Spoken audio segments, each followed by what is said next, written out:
Motherfucking chef in the building. What's going on? I'm just rolling up, getting ready for this sermon. Are we about to listen to this guy? Well, TD Jakes got some important things to say that was kind of segueing from yesterday. Oh, okay. Okay. He got a few things to say. You know what I'm saying? We always, Okay. Fact is, we got to start going up more. That last stream I did on the Dr. Hood, that joint did pretty good. Damn, I ain't even got the thing up. I'm supposed to have a DLG. I be all over the place.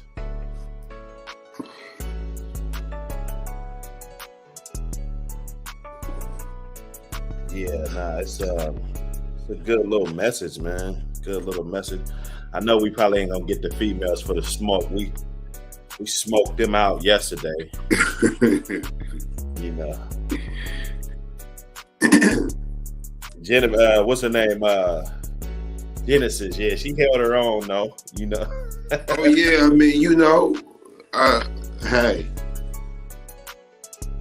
You know what I'm saying? Like, we the equivalent of the Serengeti, so you're gonna have to really use your full survival and instinctual abilities, because we hit you from every angle.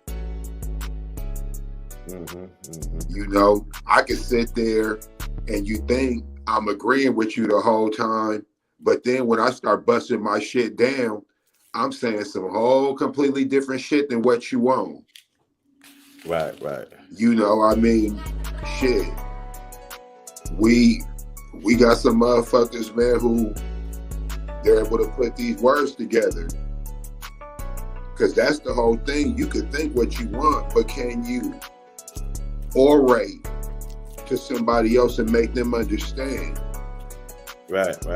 And a lot of people can't get understanding to other people.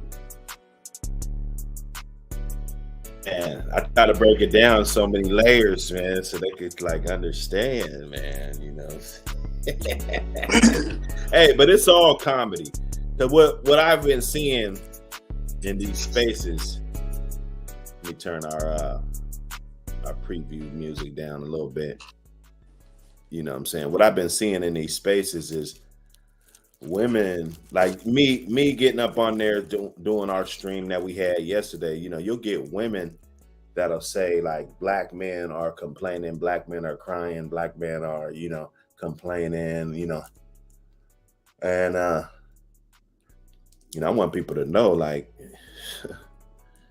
hey man, people are gonna live and do what the hell they're gonna do. I'm not here to try to stop anybody or try to coach anybody to be marriage material.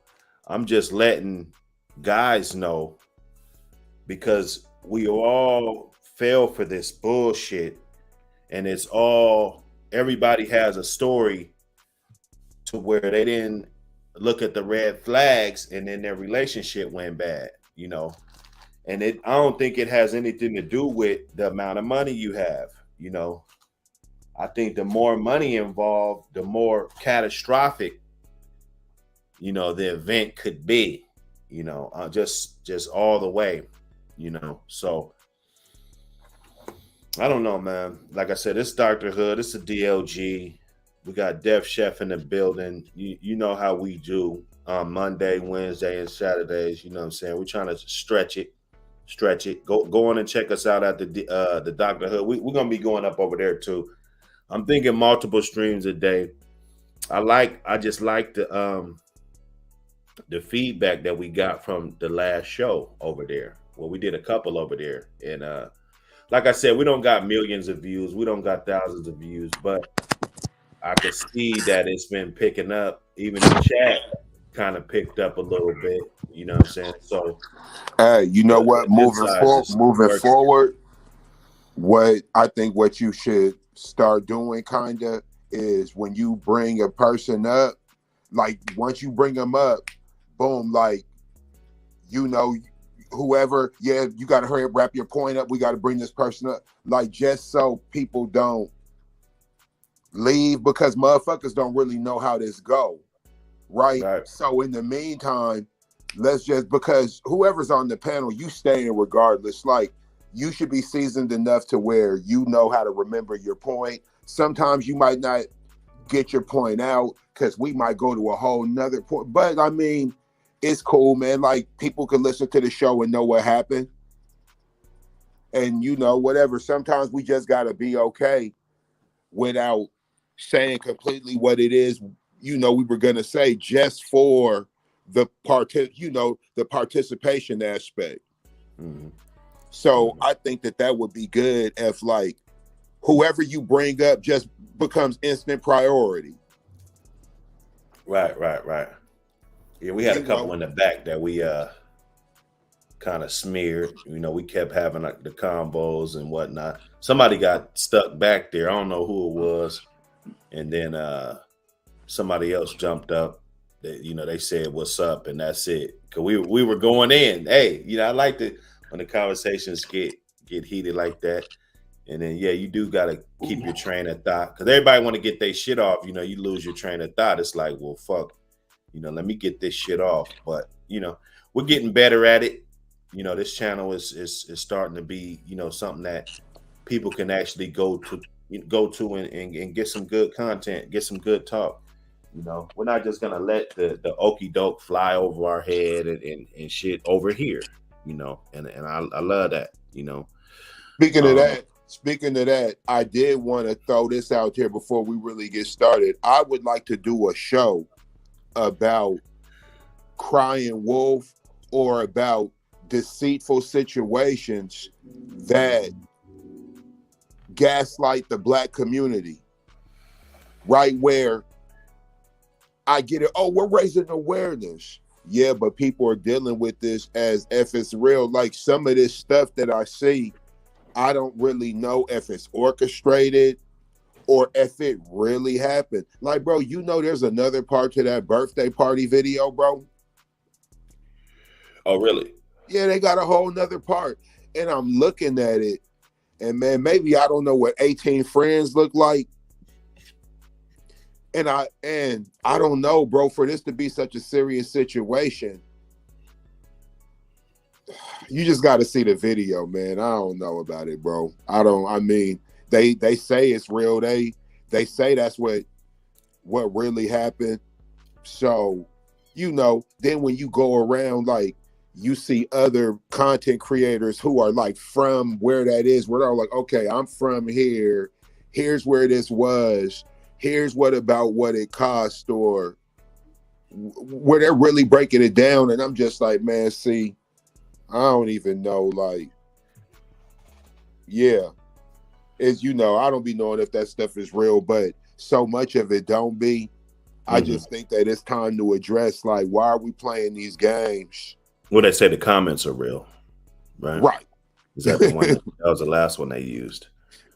The comments are real, and as long as the comments are real, who cares if we're getting accurate information? But let's get into what you're trying to do, Dr. Head. Thanks for having me today, brother. Oh, no, I'm trying to get lifted. That's what I'm trying to do. I'm over here just breathing on some. What is this? Damn, I forgot what this shit is. Wedding cake or some wedding cake or some shit. You know what I'm saying? Wedding cake. Hey, we got special guests in the back. Genesis, what up? How you living? Guys, what's up? Hey, we got special guests in the back. It's always a good day. It's always a good day at DLG. Somebody doubling. It's always a good day at DLG. Somebody doubling. It's always a good day in the DLG. Okay, yeah, okay. Yeah, always a good day in the DLG. We just getting up, getting it going. It's gonna be a productive day, rather, if the conversation goes every day supposed whatever to be way. Yeah, and that's what it is. I think that the thing about life is, as long as you keep going, you're still in it. Once you take your foot off the gas and just say, all right, you know what, fuck it. That's when your shit's over, bro. Or that's when you're gonna lose a lot of altitude. So as long as you're getting up every day with the positive on your mind, that you're gonna accomplish something and do something productive today. That's good. I heard somebody else. It's so many people got so many good quotes, but one of them was to stay consistent. Then the passion comes back. Like if you lose the passion, just stay consistent. That passion, that hunger, it's gonna come back. So no matter what it is, go organize your closet. Go fucking flip through some papers and throw some shit away. Go, what I'm saying? Like, there's always something that you could do. Go clean the fucking windows, or do some shit productive, and then that passion will definitely come back. So just stay consistent no matter what it is, whether if you're working a job or you laid off or whatever. You know what I'm saying? So that's what we do over here. We laugh, we get it in, talk about these topics that a lot of people don't want to talk about. It's like cleaning up the bathroom at the park. Nobody wants to do it, but it has to be done. So that's what I'm gonna do, and I'm glad I got y'all's help. And hey, that's a good analogy. But we need to literally start doing that shit. Like, we need to literally start cleaning the bathroom at the park, bro. That was cold blooded right there. Okay, I can see I can see what's about to go on with you this morning. Well, they don't want to have these conversations, so it's like, okay, well, fuck it. That was sharp. That was sharp, my nigga. Goddamn. Okay, so I know you guys wondering why we got TD Jakes on the screen and everything, and it's because he said something that to me was dead on. His view. We're raising our women to be men. Stop bragging about how much you don't need me and wonder why I shy away. So he and I ain't really no TD Jakes fan. I'm not a TD Jakes fan at all. I don't follow him. I'm really not like into the church thing and all of that. I mean, I grew up in the church. My mom, my grandma. I remember my grandma pinching me in church for falling asleep. Sound like me. So right. So I was up in there. Sunday school. We had a vacation Bible school. We used to, in the summertime, we used to go down to New Hope and shit, and vacation Bible school. I'd been there, done that, but I'm really trying to figure all that out myself. But like I said, even if this was a white supremacist that had a good message, right? Like we're gonna get off of the way that the things are delivered, and because that's how we got all wrapped up in this Kevin Samuel shit. This guy is a genius, but but there's a but in there. Yeah. There's a but. Well, let me get into some of this this good old content. Sociological order to the culture we're living. This breaks all sociological order to the culture we're living in now. Because we are raising up women to be men.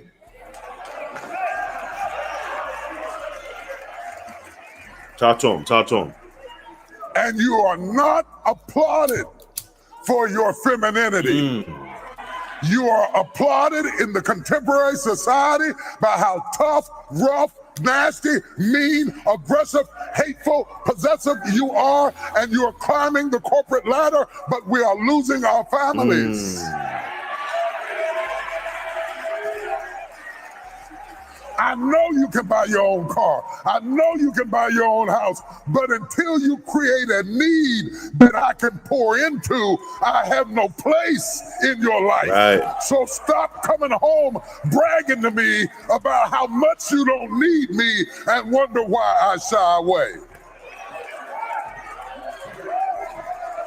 Oh, y'all ain't gonna talk back to me this morning. Y'all ain't gonna talk back to him this morning. And we got that clip. So we're gonna I'm gonna be playing him over and over. This right here. Oh shit! You know, Okay. I mean, this kind of segues to the argument we had yesterday. You know, it's like we champion females and you know, we praise them for, you know, how mean, how nasty, how, you know, and yeah, it's just twerking some booty, you know, that we were talking about. But how mean is that? How mean is that? That, you know, you got these other guys, their wife is conservative.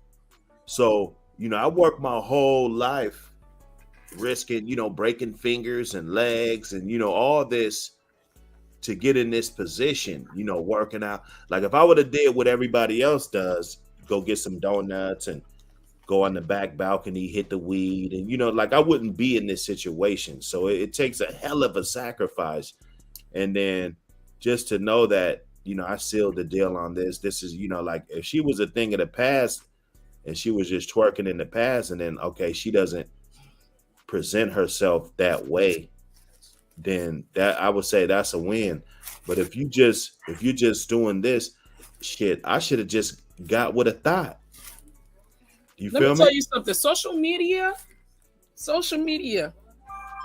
It's all about social media. And no. See, this is what it's about. Social media. But you got to understand, we know, and we already knew how sensitive social media was.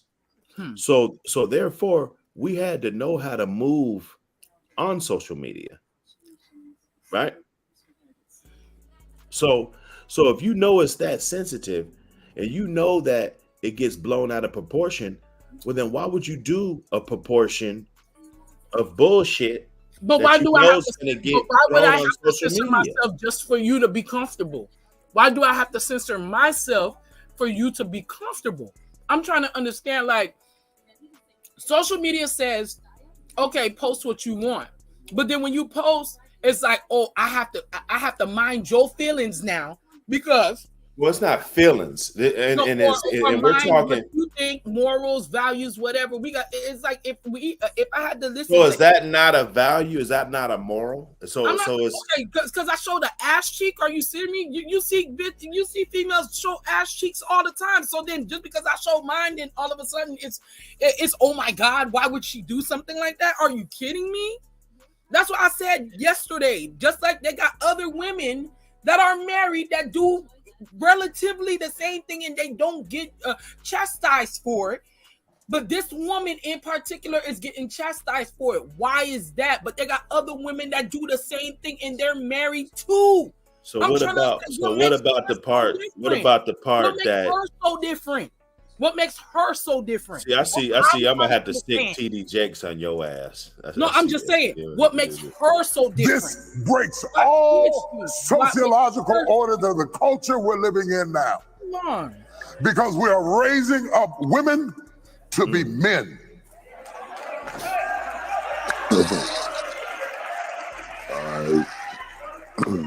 And you are not applauded for your femininity. Stop right there. You are not applauded for your femininity. We never were. Oh, now we never. We honestly never were. I know. Hold up. If I can honestly say no, in all honesty, I'm gonna back that up. I'm gonna let you right now. Come out with another answer. Beautiful. Okay, as beautiful as femininity is, I love being in my femininity. But with the times today is completely different from back in the day. It's completely different, and you know it. It's not the same. Men don't have the same respect for women that they had back in the day. They don't. Well, why don't we see a whole bunch of Asian girls? Media. It could probably be because of social media and thoughts and women shaking ass and all that stuff like that. But the men don't have the same respect that they have for women today than they had back in the day. They didn't. When it wasn't easy to get, you know, those women from back in yesteryear, they made men work hard to get them. It was hard. They had to court them. They had to meet their parents. They had to do all of those things. And that's why men had a lot more respect for women back in the day. They don't have the same respect for women now. So you don't think that we're raising our women to be men, though? I really honestly think no, but that's because of the shift in the family dynamic. I'm gonna tell you this. Women have been made to be the breadwinner in the household, been made to be the main contributor in the household. If they ban marriages right now, tomorrow, I for one reason, I just don't think, unless they simping and just trying to support their woman, I don't think there's gonna be a whole bunch of men down there at the courthouse. They sure wouldn't. Talking about, don't do this, and they blah, won't blah. because it's not gonna benefit them. Well, it's like this, man. We could play the game forever, and this is the same thing Kevin Samuels was saying, about the biological clock, and women really getting in there and being cooperative with a man so that they won't be alone, and so that they can be in a companionship in a family. And I don't. There's at least 40% of the shit that he said that I don't agree with, or that doesn't apply to me. Or maybe all women aren't the same. Maybe all women don't think the same. Could it be that too? I think they're starting to think the same because that's how we're raising them. Percentage of women, and we put it as a whole. It's not a whole. But listen to him though. Let him tell it. Okay. I think we're skipping over. Just because we only got 20 seconds at a clip. Yeah, we didn't see the whole thing, so I can't really go ahead and go by 20 seconds. But I hear what he's saying. Well, we are raising women to be men. We're not praising them on their femininity. But why is that? Because the family dynamic has changed. Well, no, the family. We're not raising our kids to be feminine, to be cooperative. In all honesty, my mother is my mother is from the islands. I'm an island baby. I'm Haitian and I'm Cuban. I'm from the islands. Women are raised to be submissive to their husbands, and also we're raised to be independent, having our education, making sure that we're independent. Now, I was glad that I was able to see my mother be married. I saw my mom being married and being servitude and being feminine and all that stuff. I saw that growing up. So I was glad that I was able to see that, but my mother didn't teach me femininity. I saw it, but she didn't teach that to me. It was something that I saw, So then I don't think that when people say, "Oh, did your mother teach you how to be feminine?" I don't think it's something that they teach. It's not a necessarily that they teach. They show you from example, but it's not something that they teach you to do. Okay. It's not something that they teach you to do. Like there's no examples of this. Did your father teach you how to be a man? That's stuff that you learn along the way. That's things that you see. But he being there as a stencil, and that's what I'm saying. Just certain ways how to move. We soak up what we see, but I don't think that they raised you to be feminine. I don't think my mother raised me to be feminine. I don't think that was her main goal. Like, did she raise you to cater to a man? No, she didn't raise me to cater to a man. She said that, hey, once you have a husband, then you have to go ahead and abide by your husband and be submissive to your husband. But she didn't never was like, oh, this is what you're supposed to do. This is what you're supposed to do. This is what you do. She didn't do that. She didn't do that. But I saw it. I saw it, but it was not something that was actively taught. I don't think I was actively taught that. I think that there's a duality to everything, right? You know me, like 9 times out of 10, I'ma always come from a man perspective because I'm a man first. I don't give a fuck what we talking about. I'm a man first, right, wrong, good, bad, and different, right?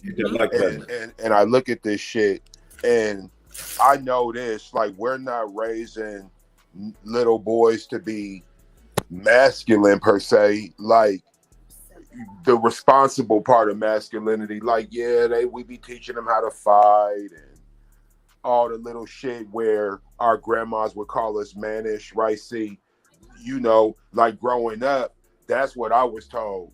You mannish. It was never a good thing. It was never like, look at my little man, like wasn't no man and all that little shit. It was, you know, yeah, you gonna be on some man shit, but you're not gonna be running around here like you really run anything. And now I wasn't necessarily raised to cater to a woman, but I know I had to practice at home and how I treated my grandma and the responsibilities in that. And no, I don't respect women in general the way I respect my grandmother. It's my fucking grandma, right? It's my dad's mother. So we can put that in perspective. We talking bloodline right now. But what that happened, we done strayed so far off the path that the duality that just became intermixed, right? Like, I have a really specific example for this. I used to coach Little League football. Okay. I coached a couple kids in Dr. Hood's family, right? These are aggressive individuals. Like I know the whole family. I know these guys and how it goes. So I'm coaching these dudes. Some shit goes up. The women in the family are there. They step out the way. So I'm there. I'm trying to control this situation. Like, these are young, strong men, 12, 13 years old. Like, they don't do, you know, whatever. But it's like Dr. Hood's dad was there because I'm trying to control the situation. Whatever. He sees the kid, he comes down. He's just like, man, you know what? I got it. He grabs one. He grabs this one. Boom, boom, boom, boom, boom, boom. Set him down. It gets handled. Women ain't over there. Oh, nah. See, that's not the way it went. You gonna have your own feeling about your baby, but when a male authority figure who got that ability comes in, everybody lets it happen. That don't happen now. Now it's like, you ain't gonna tell me. You ain't gonna tell my kids. I'm a flower boy. Don't say nothing about the lack of masculinity with me, but look at my divine femininity. And it's crazy to hear that for a motherfucking man, right? It's a whole circular thing. TD but do you notice that most of those women that are out there are single mothers? Hit that like button, y'all. This shit's free, man. Are single mothers. They're not there. There's no father around. Hit the like button. There's no father. I mean, you know, I don't really know what a single mother is because, you know, I don't know if a man ain't in the home. We could always say a father ain't around. Most of the time, I know how the game go. I know. It used to be the fathers that were out there when them kids were playing little league and playing football practice and basketball practice. Now you see single mothers out there. Smash that like button, y'all.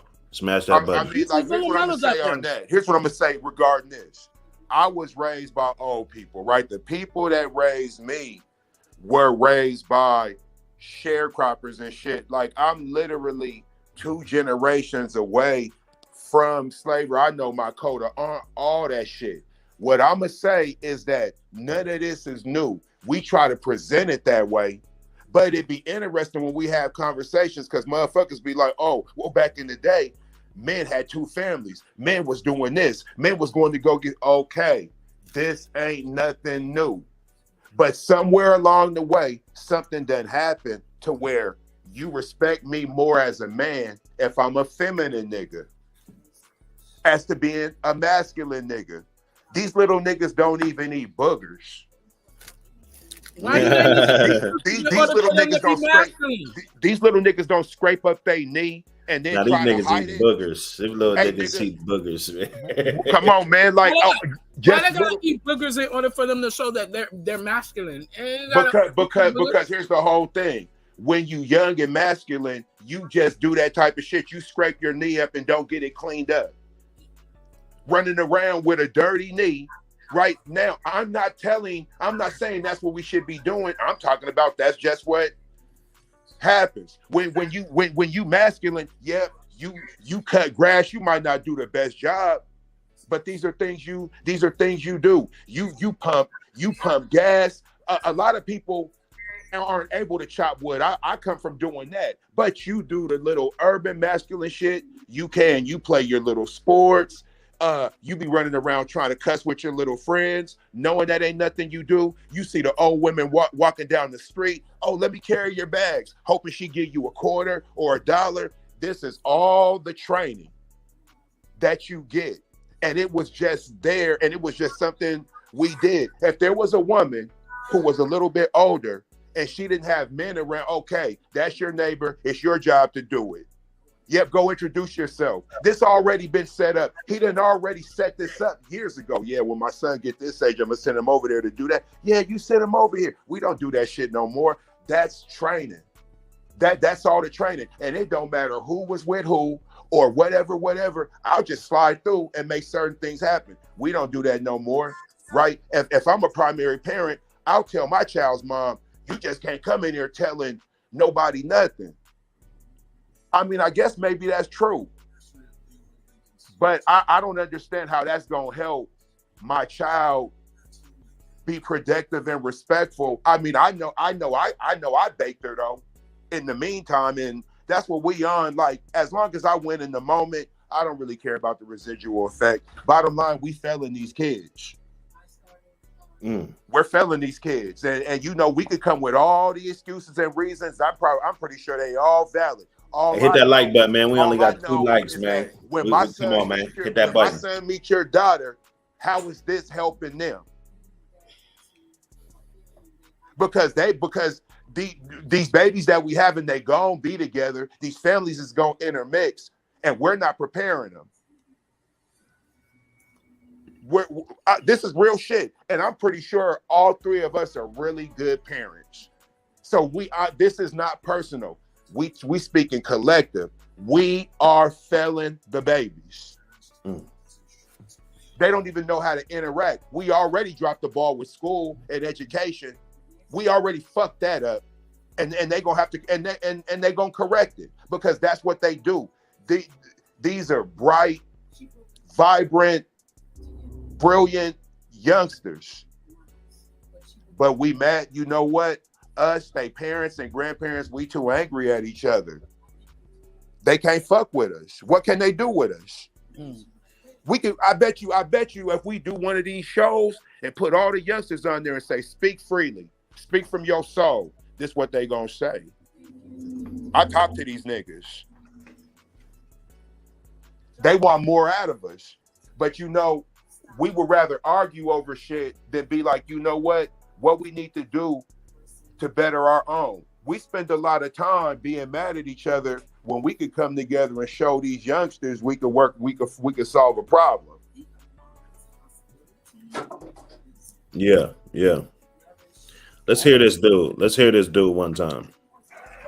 This breaks all sociological orders of the culture we're living in now, because we are raising up women to be men.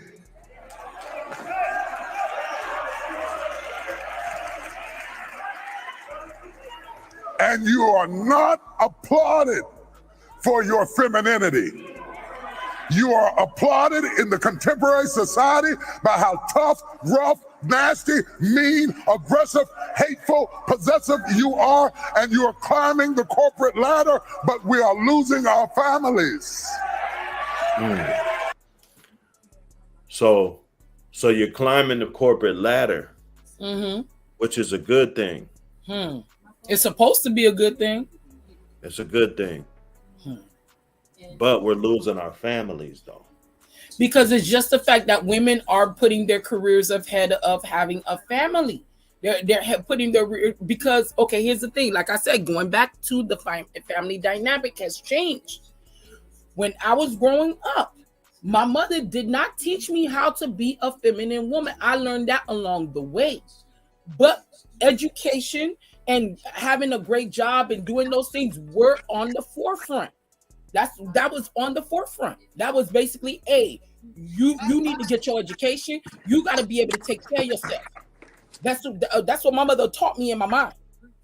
Even my stepdad was like, hey, get your education. Make sure that you're able to take care of yourself. Make sure you're able to take care of yourself, because ain't nobody going to do it for you.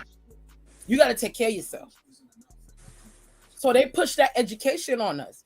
I push the same thing with my daughter. I push the education on her. I say it's very important for you to have your education. Very important. You got time to have a baby. You got time to have a career. You have time to have a family. But get that education out the way. Get that out the way. So leave dudes alone totally, or I'm not saying I think it's a disconnect between. Say that is leave dudes completely alone, but meaning that is important. That's important. You have to make sure that your children are financially sufficient. They got to be able to be financially sufficient. What you want? You want women out here that's going to go like men say they don't want a woman to count on. They don't want men always say they don't want a woman that's looking for them to take care of them. They don't want that. But then you don't want an independent woman either. Make it make sense. No, we gotta make sense. There's a difference between. One thing I like. Just let me butt in just 1 second. One thing I like is how, you didn't attack the other 5 things that he said. I'm not, no, but I'm gonna go into the other things that he said. So mean, so nasty, so you know what I'm saying? All of that. But I think that because we go into the career thing first, and then we have to adapt to those. We have to adapt to that environment because most of those environments are male-driven environments. So then you have to be reserved. You gotta be. You I'm not saying. I don't say like mean, but in all honesty, you have to be stern because. Sometimes people take advantage of that. Like I've been into a lot of jobs where I had to be stern. I have to be stern because men will take advantage of that. They see a little bit weakness in you. That's when the crazy jokes come in, things of that nature. And then they don't do it on purpose at first. But then if you're entertaining that, then next you know they come to the other stuff. They start being unprofessional, things of that nature. And then they always say that women, you're supposed to respect yourself in the workplace because men will take advantage of that. We live in a male-driven society. Even though women are being independent, we still live in a male-driven society. Men-driven, like Fortune 500 companies are owned by men. Are men. So it's like we have to still respect ourselves in the workplace, and that requires that you have to be a little stern. It comes off a little mean. But I don't want you to try me. I want you trying me. And I don't want you to go ahead and try me like, that I'm that type of woman that's gonna go ahead and sleep my way to the top, or that you could go ahead and play me off or whatever, stuff like that. All those little scenarios that men always say, they be messing around with their co-workers, things of that nature. I don't want nobody putting me in that category. Don't put me in that category. I'm here because of my work ethic and because of my education that got me here. I'm not sleeping my way to the top. So it's just like, like I said again, still femininity. Well, very, very few of us have jobs where we could sleep our way. Like those are very specific professions. Right. Like you could fuck one of your bosses or whatever, but there's very few jobs where sex is really a bargaining chip. Mm-hmm. Like even growing up.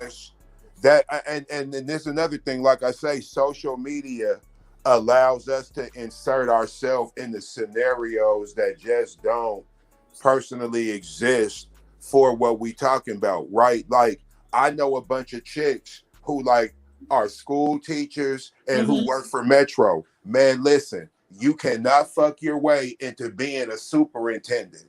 Okay. You just can't. It's just not gonna happen. I'm just giving you like one particular example. Other things is that some women, they grow up and then it's like they're maybe they was never meant to be. They were never taught to be feminine, or they never saw feminine because they saw their mother working hard every day. There wasn't a man in the home, things of that nature. There wasn't not a man in the home. So then, their heart is a little bit hardened. You feel me? And then they only taught get your education. So then that's what the girl in her mind is thinking. Get your education. Get your education. They think about falling in love. They're not thinking about loving a man. They're not thinking about all of those things. They're thinking about getting their education and getting their life together. And then right along the way, they find a boy that likes them. You see a boy that likes you, you start talking to them, and this is not something my mom taught me, how to interact with men. I didn't never see her interact with men. Most of the time, these females had men come in the middle of the night, and then they leave early in the morning. You ain't never see the man come. You ain't never see a man walk up in there or walk up out of there. Or the mom go ahead and have her business. She handle her business outside the house. She ain't do nothing inside the house. That's what we grew up. Yeah, on. But what about the nasty? Like we champion them. Here's the thing with that: most motherfuckers. That's what we grew up on. Actually know about they parent dealing with or fucking with somebody. Like I be saying, like, yep, there probably are some people who just never seen, but nah, there ain't that many. There ain't that many because me, like I said, me, I'm a single woman right now. What like I say, what this come down to is that there's just too much duality. And men, it's okay for women to be masculine. It's completely okay for men to be feminine. Like a dude could call himself a woman, but he ain't supposed to be gossiping. So you could literally be feminine, but at the same time, you should not have feminine trait unless you're a trans woman. Like it's just. But didn't your mama always taught you not to? But didn't men in your life or men earlier in your life ever say don't argue with a woman? They've always said that. So well, I mean, arguments with no woman, you ain't never gonna win. The thing is that I know this too. Like, I don't really come from the era where two men will be talking and then a woman will come in inserting herself trying to change the narrative. Like, I really come from the era of she'll immediately get told to shut the fuck up by her daddy. Now it's so like I could be a part of anything I want to. There be conversations going on that women know they're not a part of. But since it's a conversation on the internet, they can insert themselves and they be coming in hot and just, whatever. Like, it's just insane. Like I said, it'd be wild to me how you can argue with me about my information on sexual misconduct, right? But then when I talk about what I'm doing for the community, well, we ain't gonna touch that. Because we live in a world where you could argue with people and you don't even got to acknowledge anything good that they do or whatever. You can spread misinformation, right? That we wasn't able to just say whatever about anybody before all that leads and feeds into this bullshit. We got niggas running around pulling straight hoaxes, Jussie Smollett shit. And we looking at, oh, well, it's racism. It's yo, since when did men get to conduct themselves this way?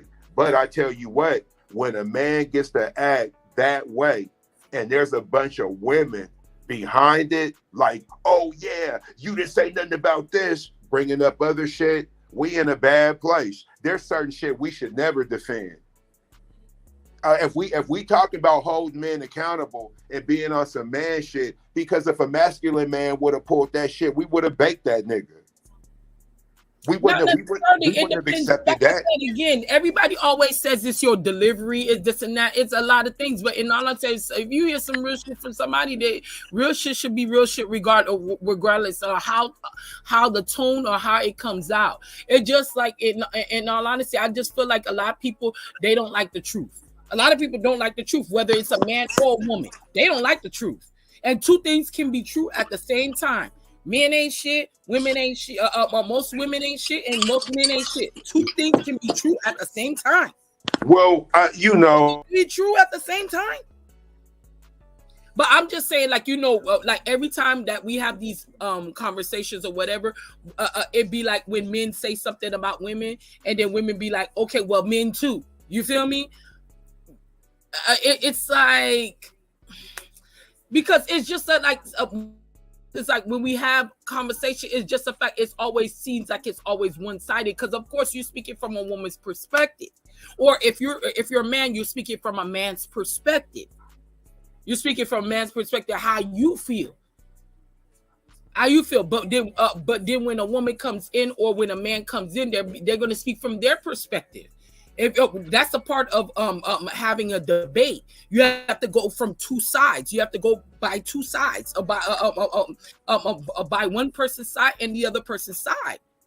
You know, so it's just like, for me, I'm just kind of like, it's a catch-22 for me to be like, oh, okay, when a man's sitting there talking and stuff like that, and he's saying something that's just it's not saying it's not accurate, but you only putting it's one-sided. You have to see the other point of view too.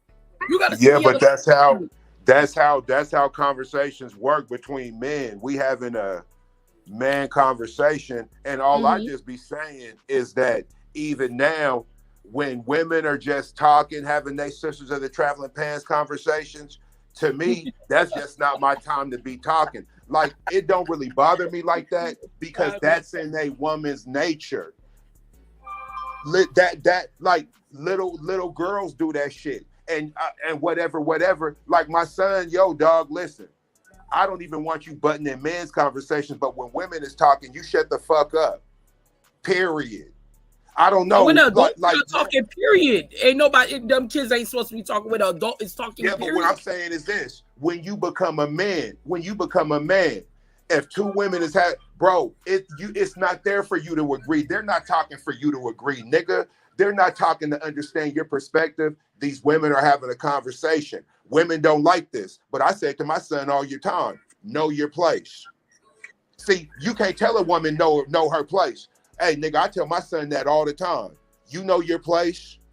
You know where you're supposed to be. Be there when you're supposed to be there. What you over here talking about unicorns and whatever, nigga, when you supposed to be over here trying to figure out a way to provide for the family. You got a role to play. That's just me, though. That's what we're teaching our sons. And with everything going on, I don't care how much we try to change it. Nigga, I'll never throw my son to the wall. Oh yeah, just nah, nigga, you gonna be masculine. That's what you gonna do, and that's what you gonna teach. That's what you gonna push. Hopefully your sisters fall in line and do what they supposed to do. But I'm gonna make sure what I sire as far as the boy go, you gonna be a man out in this bitch, because the real war is on you to replace you. That's what this shit's all about. We trying to replace these little niggas. Hey guys, I'm in Tacoma, Washington. Let me get 40 seconds. Let me get 40 seconds. This breaks all sociological orders of the culture we're living in now, because we are raising up women to be men. I want to stop right there, because, you know, in all due respect, you know, just like Pac said, you know, a man can't make one, you know, but we're raising our men to be women, you know. I think there's a lot of that going on. Now, I didn't see this whole interview. I don't know if he touched on that. You know, just analyzing it. And you are not applauded for your femininity. They are not applauded for their femininity. Like if it's a feminine woman, I think they call her like the pick me or something, right? Yeah, they call them pick meshas, things of that nature. But those go without saying, because some females, like some of them, they only pick me's when men are around. Like when a man is gonna go in, or when they're taken, when a man picks them. As soon as a man ain't there with them or they single, then all of a sudden they want to be feminists. No, stay on one side. Stay on one side. Not only when you're single, that's when you want to be a feminine, and then when as soon as you get a man or a man finally picks you, that's when you feel like, oh, now you with these inspirational quotes talking about, oh, you're supposed to go ahead and rub your man's feet every single night he comes home because he's your man. Come on, girl. We know that special when guest you in were the single, back. you were talking Special about all guest in that the back. city girl shit. You were talking all that city girl shit when you were single. Now all of a sudden you got a man. Now you on some other stuff. Come on now. We know women do that. They do that. As soon as they get a man or they get a man, all of a sudden they Mother Teresa. But when they didn't have no man, that was all they was. Oh, I'm doing me. Things of that nature. I feel like if you're gonna be a woman, you're gonna be a woman whether you have a man or not. You're gonna be it's not a pick. It's not necessarily a pick me, but when you're a feminine woman, you're a feminine woman whether you have a man or not. Whether I have a man or not, I'm still gonna be resting in my femininity whether I have a man or not. I'm still gonna go ahead and make sure I go ahead. I'm gonna still make sure that I'm soft spoken when need to be. I'm gonna make sure I'm assertive when I need to be. Things of that nature. That doesn't only come out when when a male energy is there. That's gonna be me whether I have a male energy around or not. Okay, I got it. A man would only but you would agree that it's not many like that, right? Yeah, it's not many like that. Would you agree that it's harder for a black man to get a submissive woman than basically any other race? Not necessarily. I think no, not necessarily. Not necessarily. We got girls actually twerking on. It depends on that woman. It depends on that woman because understand men. I understand that, but I understand men. Y'all choose the women. Like there wouldn't be no white girl. Understand? Y'all choose the women. Y'all deal with. Y'all choose the women. So if you say that women are like this, you choose them. So if you're doing the choosing, then you need to know what you're choosing. Just like women, listen, you're choosing a man. You need to know what you're choosing when you let's play this game. It just if you just didn't know, how much do you think her husband is worth? How much do you think his net worth? Who? Look at the screen. Okay, hold on. Let's see. Since you want to. You want to unpack it. Here we go. But no. Listen, see, but you still talking about this, but again, well and still. See, I got to get like Kevin money. See, I'm not saying Ciara had a lot of money, but Ciara had enough money where she could have. No, we're not even gonna say her name at all. We're just gonna say, just by the way she's presenting herself, how respected is her man? How put a picture of Beyonce up there, and then I'm gonna be able to tell you exactly. Because y'all talk about this woman in particular, but y'all don't talk about all the other women. Y'all don't talk about all the other ones doing the exact same thing. I'm gonna need y'all to talk about them too. Put a picture of Cardi B with her ass out all the time. Every 5 minutes, her ass is out somewhere. Put a picture of Cardi B. Don't put a picture of Cardi B was doing that. Cardi B was twerking. But and still, Ciara was doing that too. Ciara was doing that before she met Russell. She was doing that before she met Russell. Was she twerking pregnant? Huh? Was she twerking pregnant? No, she wasn't twerking pregnant. All right, Cardi B was twerking pregnant. Right. Pregnant out here. Yeah. But Ciara was still making videos. Her videos, she used to have bathing suits on in her videos. Yes, she's done that back in the day. Offset is not running around here like. But Offset Cardi B is just the fucking queen of fucking. You know what I'm saying? Okay, well that's his queen. What you want? What you want him to say? Oh, she a bitch. She a hoe. Well, that's what you want to hear him say. Well, that's kind of how he presents her, because he gropes her all in public. That's his queen. What you think? What you supposed to? You're not supposed to big up your woman. You're not supposed to do that. That's your choice. That's your choice. Man, Jay-Z done bigged up his woman. TD Jakes broke it down, man. Man, no, I just don't like that. Y'all put a double standard on there, and then we haven't got there. We haven't got there yet. I bet you haven't. We haven't got. I need you to show a picture of recent pictures of these other women. I think Cardi B. I think Cardi B is a bad example, because Cardi B presents herself like the ultimate whore. You know, she does. She prevents it. You know, she want to get that dangling thing that's back of her throat. And you know what I'm saying? She, that she presents herself like the ultimate hoe. Right? Mm.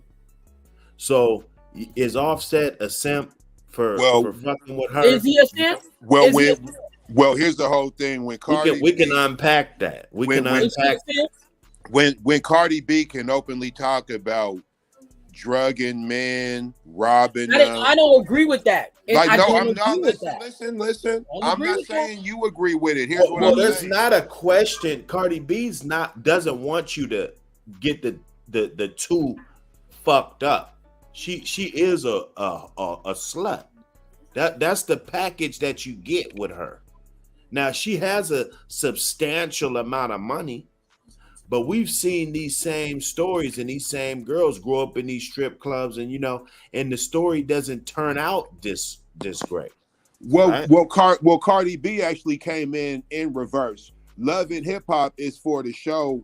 That's for the show of the has-beens, right? And she was able. That was her introduction. Now she wanted the hottest out. So that this is a very special circumstance. Like I said, I'm not used to people saying this type of stuff. Like, and not even the music. I'm talking about the real shit she said she done did. And it be like no blowback where I hear men defending it. But the thing is I understand. We are like who we're told to like. Whoever you tell us like is who we will like. You know what I know? Huh? You know what I know? You know what I didn't want to interrupt you, pal. Who? You know what I know? Do you know what I know? This is what I know. Go ahead, I'm not gonna have no woman that get me on some prayer rug and shit, and we praying every night and all this shit. Okay, but that's what that person. No. So you're not listening. Okay, continue. Go ahead. I see where you're going with that. This is gonna be more difficult than I thought to get off. Continue. I know where you're going with this. Continue. And then jump on Instagram in the type of shit that we saw. Like, come on. Like, wasn't you just on Instagram with your ass out? Like, why do you want to? Are you coming in here to pray tonight? Like, what are we doing? That was the beginning. Who the fuck are we praying to? That was the beginning of their relationship. He said that. So all the praying shit is out the window now. I guess what you're saying? They're married now. Oh, so you don't need to pray no more. In the beginning of relationship, he said that he wanted to incorporate God in their relationship. They didn't have sex when they were dating. They did not have sex. So now they said, okay, this God shit. They said, okay, well, fuck this. It doesn't mean that God is not in your life. You have to be a Bible thumper every single day for somebody to know that you have God in your life. To be not fronting, yes. Yes. I swear, like if you don't show it, it didn't happen. This is the society we live in. If it show, it didn't happen. Well, no, it was good for the black community and shit. It was, it was all this, this what black families need to do and shit, and relationship goals and shit, right? Everybody is a relationship because that's what I mean. I wasn't covering this shit back then, but that's what the fuck it was. But again, like, why so much emphasis on this particular couple is the no. All right, I'm gonna get rid of the thumbnail. In particular, is the one that I'm gonna get rid of the thumbnail just because I don't want people to think I'm getting invested in this shit. It is invested, obviously, because you keep mentioning this woman. I'm trying to understand. Well, no, this is segue. See, and that's the thing, that this whole message. A woman would think that it's all about this woman, right? Because I'm understanding. I'm trying to understand. Instead of the whole message. And they're married. So I'm trying to understand what is wrong with this woman in particular. Because she got the ring. that she got a man that actually see her value and marry her after that after she made no, after because had she a was on a child? fucking prayer rug 2 weeks ago and twerking on a goddamn Bronco the next week, right? Like, which one is it? You're acting like we all aren't walking contradictions all the time. We all are not walking contradictions. All of us are not walking contradictions. But when it's a man, it's not. But I'm saying now that men it's a too. girl, Men too. I tell you, Men man, too. women, You can see a dude saying God and everything, and then 2 weeks later you see him with a gun in his hand. Again, we are all walking contradictions. All of us, men, women, whoever, we all are walking contradictions. I'm trying to understand. Like, you're acting like the same thing. You grew up, like, say for example, you grew up and then you were in the gang life. Hey, why do I always turn into the villain? No, I'm not saying you in part. I'm not saying a villain. I'm just saying basically I'm making an example. I'm not saying. No, I'm just saying before you were making your example. Like, now I'm the villain. I'm attacking her. I'm doing. No. But that's how I feel because it's like you're always on her. Well, she's the example. We could use another corny ass example. She's not to me on how to live. All women don't act like that. I just understand why men put her as a staple. That's how all women act. All of us. I can't believe that all women would act like this is totally right, and there's nothing wrong with this, and that men, it doesn't fucking matter if we get respect, right? And that's why the families are fucked up. Because that's what I'm saying. Like, the first thing you said, a good wholesome woman is not the same for the next man. It's not the first thing you said. But I'm just saying, be honest with you. I'm just saying that at that part because there's work on career at the same time. That's the first thing you said. Mm-hmm. Is work all on the women career are not the same. And all of this. It was never to learn to respect and be cooperative with a man. It never was. But how you know that's how Russell feel though? Like y'all putting y'all own. We're not talking about that. But I'm just saying that. He's just an example. But I'm just saying. But let me just say this. Y'all say that Russell still lame this and that. How he allow his woman to do this. How you know that that's how Russell feel?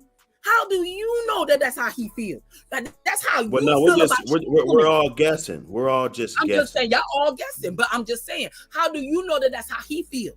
Because that's how most. I'm proud of my woman. It's because most men would feel like that. That's why. And you know why? Another reason why is because I'm a man, right? And a real man think that ciara is a whore, a prostitute. Women think they know.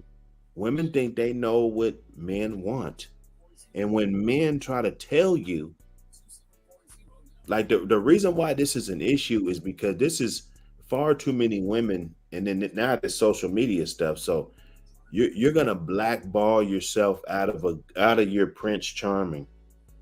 And I'm not saying you. Okay. We're talking about the young generation that's coming up, right? They think it's cool to do this. I had another video. Girls had, I think it was 4th of July joint. They had to paint it up. They was up in the thing, just clapping booty cheeks up in the CVS or the Walmart or wherever. You know what I'm saying? And it's like, okay, so this is what you're going to do. I saw you do that. Everybody on the internet sees you do that. And then you're supposed to get my son. Like that's and he's gonna protect you and all this shit. That's not gonna happen. Then you teach your son, then that's not the way. That's the type of woman that he should be messing with. And then he makes a decision. We need to teach these women how to value themselves in that. Of course, that's true. Of course. Well, no, but listen, you got your Ciaras. She's liberating the whole thing. She's saying, come on, women, this is okay. She's not saying that. She's not saying that. With her actions, she is. Again, nobody can teach me something that for me to know for myself. Nobody can tell me, oh, this is what to do, and then I'm gonna do it just because this is what to do. Just because everybody's having a hot girl summer or a thought girl summer or whatever the hell they have it, that means that, oh, I gotta do it too because that's what's being perpetuated. Come on now, we all got our own mind now. That's so why I'm saying. We got our own mind. All of us got our own mind. All of us got our own mind. All of us got our own mind. I gotta get his helmet. You know, even though we already know how these little rap shit go, I knew she was the smart one. She jumped on him, in my opinion, and she kind of was able to take that Migos style by her fucking with him. And at the time, that shit was hot. And if she fucks with I think he's the oldest brother out of those guys. Mm-hmm. If she fucks with him, then it kind of validates her style more than any other female. Plus, she could rap. She got that New York thing going on. You know, it was a perfect timing. It was perfect timing. So, you know, and we'll break that down. Saying all relationships is Offset. Yeah, I mean, I think it is. All fair. relationships are calculated. Most relationships. We've been riding Russell Wilson a lot, so you know, let's get on Offset. Yeah, people don't be with people for happenstance. But I'm gonna just tell you, I'm not. If people think I'm gonna go in on Cardi B, I mean, she is what she is. Now, if Offset leave her after a couple years, I'll be one of the guys that said I'm not surprised. Because, see, women don't understand. A guy will just have you temporarily, and he'll be with you. He'll marry you and everything, and that shit'll be temporary as a motherfucker. So you motherfuckers better walk light. I'm not saying no simp ass nigga like Russell Wilson's game tight like that, but there's a lot of dudes like that, man. Walk light. Well, no, you gotta know how you respect yourself. Nobody wants to be with somebody that doesn't respect herself. Of course. But I'm just saying, like, okay, I'm treading lightly. Why? So is this respecting yourself? He met her like this. I'm trying to understand what was the difference. Why don't you just answer the simple question, please? Yeah, this my pick. Hey, is this respecting yourself? Hey, bro, show hey, bro, you got any for her music? It's costume. You got any of them videos? I just want her to answer the question. Is she shaking ass? What you think she gonna show? Show a titty? Dr. Hood. She's shaking ass. What you think she's gonna show a titty? Dr. Hood. Question, please. It doesn't make any sense. I'm trying to make it make sense. She's shaking ass. Let Def Chef ask me this question. Can you play them videos from the other day? I can't take you. While you guys is arguing. I'm just saying, like, men want bad bitches. Hold on. This is why I'm going back to what I said yesterday. Men want bad bitches, but then when she do bad bitch shit, when she with him, then he's like, nah, I don't want you doing that. Because that's not what I agree with. No, you met me like this. Hold on. You met me being a bad bitch. And you like that about me. So now I'm a bad bitch. Now do bad bitch shit. I got some topics we gotta unpack. Because you with me now. So I don't want you doing that. You with me now. Oh yeah. You with me now. So I don't want you doing that. The bad bitch. You with me now. Bad bitch. I'm just saying, like, meaning like y'all say y'all want the perfect women. Now I'm not saying all of y'all. I'm just saying most of the time men get with these women and they like them for their energy, right? This is what Russell liked her about her energy. This is the energy that he liked about her. So all of a sudden he was gonna make her change because what now? She's married to him now? But he liked her energy before he met her. He liked her energy. What was the other? Oh yeah, Cardi B and Offset. He liked her energy. So I'm trying to understand. So now he's supposed to make her change now because now he married her. That she's supposed to change because she married him now. That she's not supposed to want to be in her career, still have a career. She's not supposed to want that no more because now I'm married to Russell Wilson. I'm not supposed to want a career no more.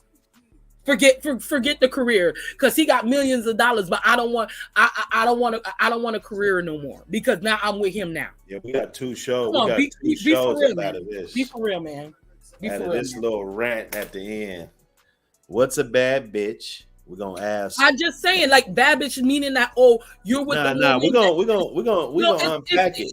I know what I said. The show's gonna be called The Bad Bitch, and we're gonna have all the bad bitches like Lori Harvey, and you love them women. Okay, so what's some of their names? What's some of Lori Harvey's, the Megan Goods, the Megan Goods, the Ciaras of the world, the Beyonce's of the world, this and that, the Cardi B's, what else? What else? The other women that be taking all the time. They be keeping them. They keep them. So what else? These some of these video chicks, models, stuff like that. They keep a man. I need names. They keep a man. What I can say. I need names, because this gonna be a good show. That it's gonna be called The Bad Bitch. The bad bitch. This gonna be a good show.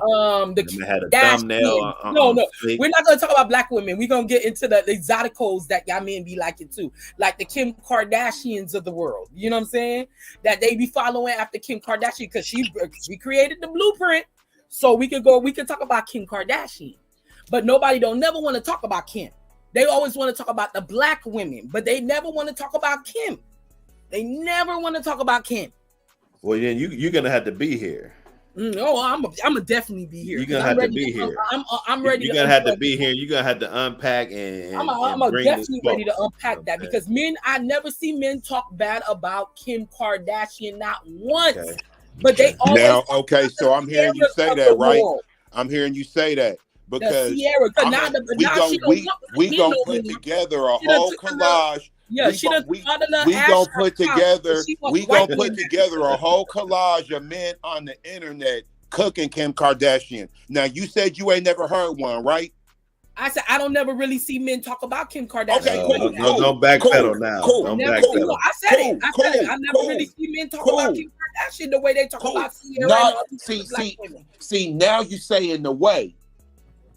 Do you see what I'm saying? You went from you never hear it. I never really see men talk about because you know I'ma come with receipts. I like. And my thing is this. You could talk about you never seen a forest fire. Well, you never been to the forest. Yeah. So with that being said, this is my type of journalism. This is my type of information. Mm-hmm. Everybody me and Dr. Hood listen to, they all cook Kim Kardashian. See, let's be real. As many niggas who like her, them entertaining ass niggas, Kim Kardashian is a hero to y'all. She ain't a hero to me. She's definitely not a hero to me. Because I tell you what, you'll hear some black women standing up and speaking up for Kim Kardashian before you hear some black men.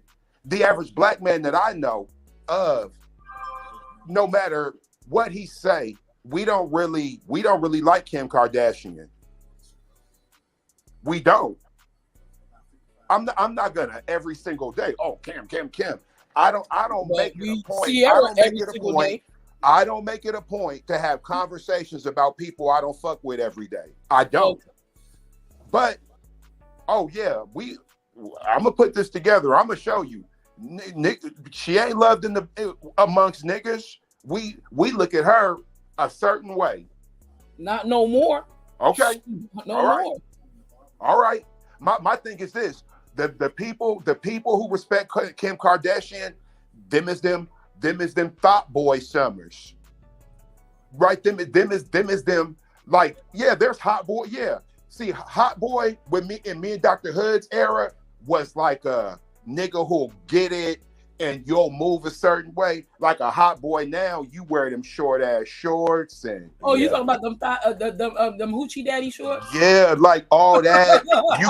you running around always trying to show your belt off. You keep the same $2,000, like Dr. Hood said, the recycled 1800. $1,800 in your pocket. It's in heavy rotation. You got the $1,800 in his pocket, boy. The rotating $1,800. No, but I want to also talk about another topic. It was a black girl that she put a TikTok video out there, and that she had her natural hair. Now, mind you, her natural hair is not long in 4C or 4B or 4A hair like these exoticos have. It's regular nappy black woman hair, black curly black hair. And it doesn't have the length like men like. It doesn't have the long length. It's a regular afro. And she said in the video, like she said, hey, I'm learning to grow my own hair and wear my own hair. Beautiful. I like that. Yeah, but in the same video, she says, honestly, only white boys like it. She says that not too many not black men do not approach me with my hair like this. Does not approach me with my hair like this. I have to look for the video. But she said black men do not approach me with my hair like this. And I was like, I had to think, because in all honesty, I was like, she can be right. Because she said that white men, they like her hair like this. Black men don't really approach her. So then I see a lot of black men were making comments saying that, that's not true, this and that, and stuff like that. But then we're not going to talk about how most men like women with long hair. They don't like women with short hair, short, coarse hair. So like I said, again, two things can be true at the same time. And when we unpack that, I would like to have it packed with men that have black girls, like 100% black daughters, not men that have mixed race children, and they know that their children are going to have long hair. Because obviously you didn't love a black woman enough to have a baby by one. So I'm gonna need y'all to have that conversation with men that have black little girls. Yeah, my girls is black. Yeah, 100% black. I don't mean like, she mixed with something. I mean like 100% black. Yeah, hell yeah.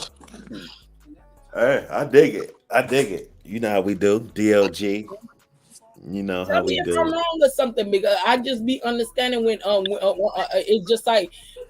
So you don't think if a man has a baby with a mixed woman or a white woman or white woman, so you think if he has a baby with a white woman that he's what? I'm not saying that he doesn't like black women, or he doesn't or does he have a respect for black women, but certain conversations he can't be in. Certain conversations you cannot be in. Oh, you can't. You just can't. Okay, so you don't know. I like that. I like that. Hold on, I got to see how we're gonna unpack that though. I like that. You can't. You're not a part of that experience. Like when they talk about men loving women and black women, but you. But you don't love a black woman, or you don't like black women. Most of the time, I see men here. I'm not saying all the black men here, but I'm saying a large percentage of the black men here are in mixed relationships. So what would the title to that be? What would a title for that? What would that be? You don't know. Does black love exist anymore? Or not being mixed, not having mixed children? Well, yeah.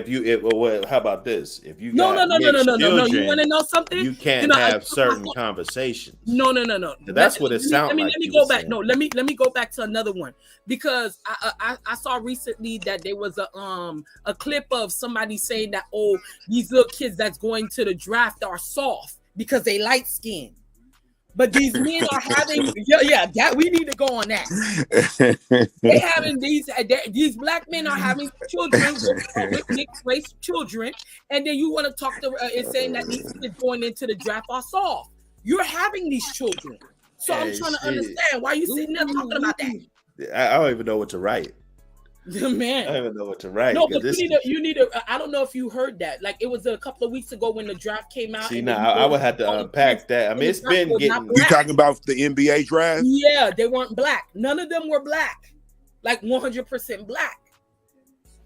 And then somebody said, "Oh, they becoming soft. The kids are all of them are soft. All of them are soft. But these men are having children with these women and creating mixed children. So, well, to be honest, because the dude who was the number one pick, I grew up with his parents. Mm-hmm. His mom, his dad is white.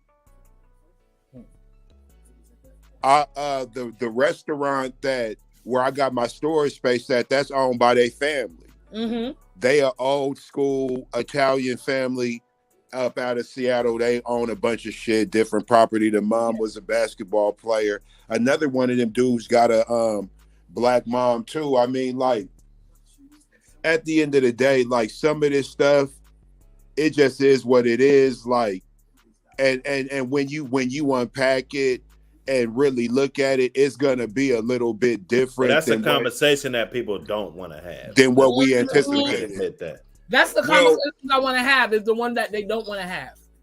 Well, I mean, that's what we do. That's what we do.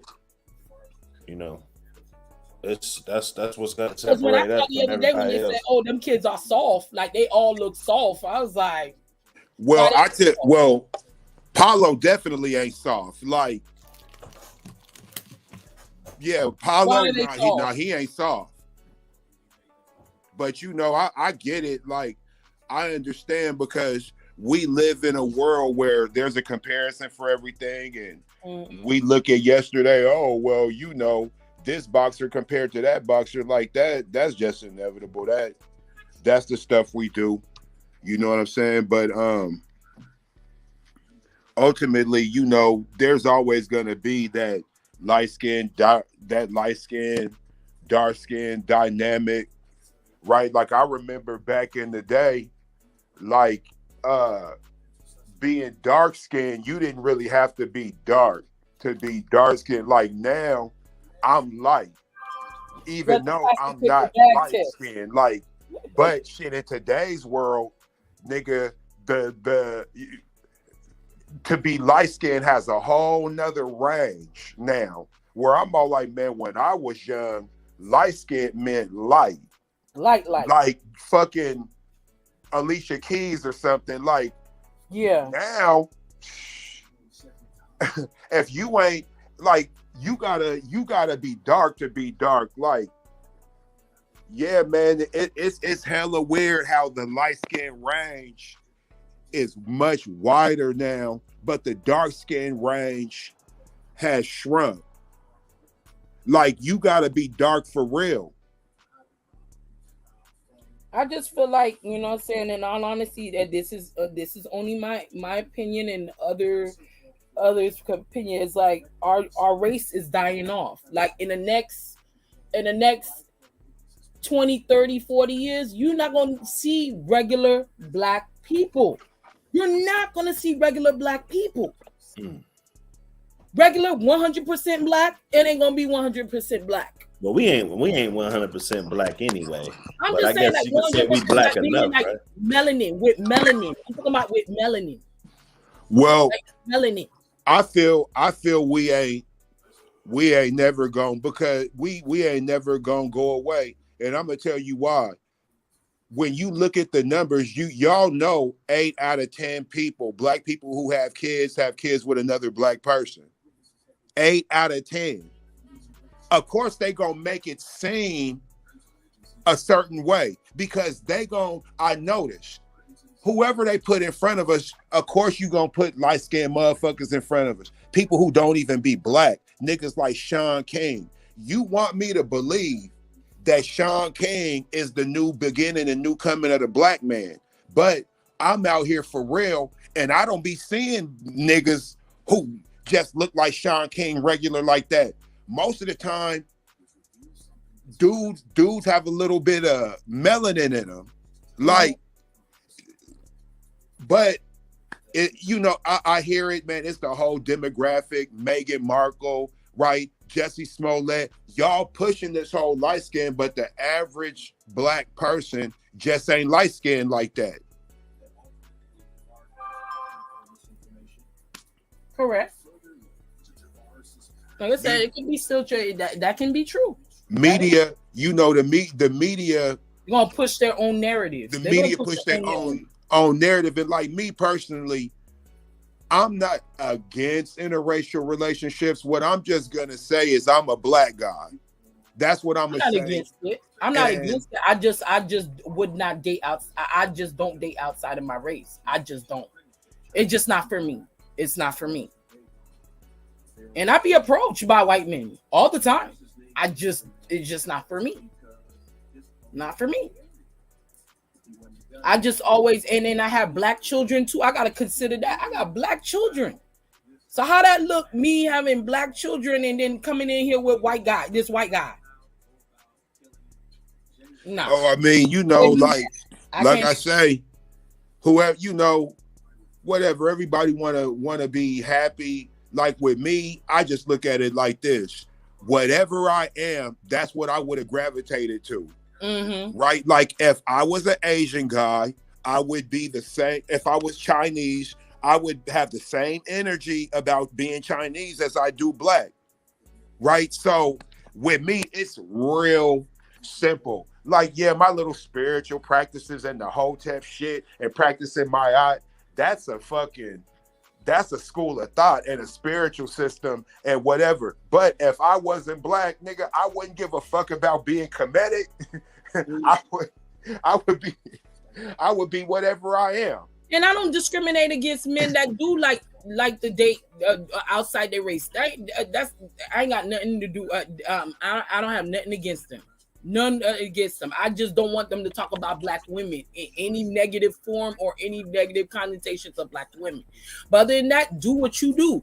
If that makes you happy, that's great. You feel me? But I just say that with certain conversations, I can't have you in the conversation. I would not be able to hear you correctly in that conversation. I would not.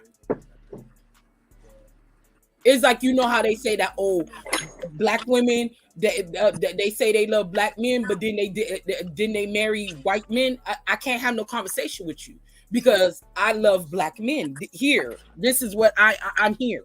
Okay, but see, so now, I can't talk to a woman about black love and stuff like that. That you don't even love your own men for you to go ahead and choose from one of your own men. I can't have no conversation with you. But see, traditionally in the black community, right? There's an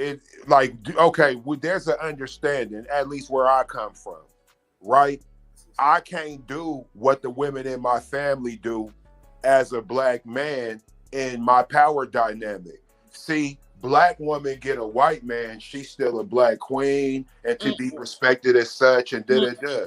Look, me personally, I don't really get that grace and I'm okay with it. I'm not gonna sit around trying to squeeze blood out of a turnip and trying to make addition geometry.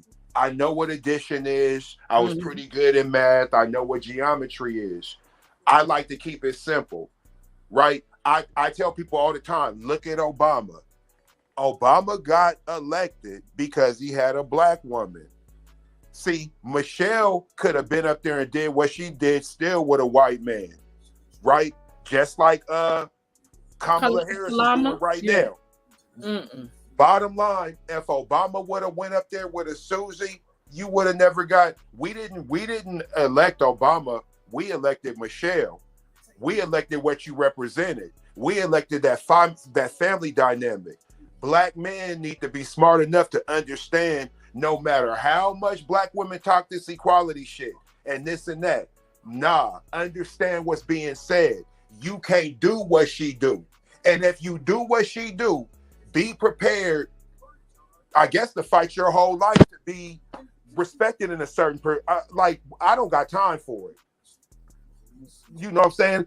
And all respect to niggas who do got time, like, man, any dude, I'm gonna marry outside my race, and because I don't want the blowback that's gonna come with that. No, it ain't worth my time. But for all you dudes, because my brother, he married to a Mexican chick. They be having all type of weird shit popping. Hey.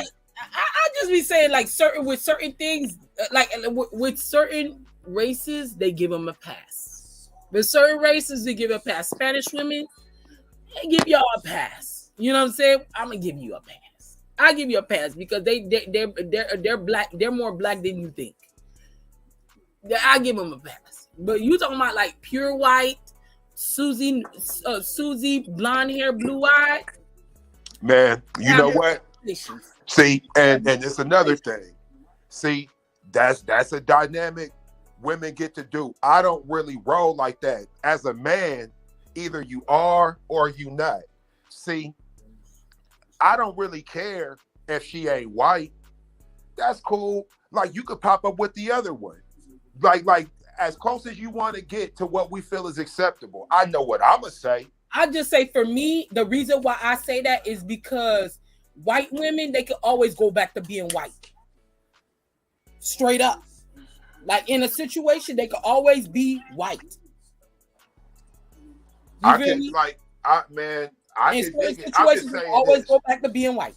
I'm just saying this. Like, I'm not really the dude to congratulate a nigga just cause he got a white girl. White, right? Like, oh well, I got me. My girl, she from El Salvador. Oh, that's cool. Right, that's cool. What that mean? Oh man, you don't want to know what that mean, bro. You don't want to do that with me, bro. Congratulations, I'm happy for you. Nah, speak. Oh, word, she ain't black, nigga. Why she gotta be, man, nigga? Come on, bro. You asked me.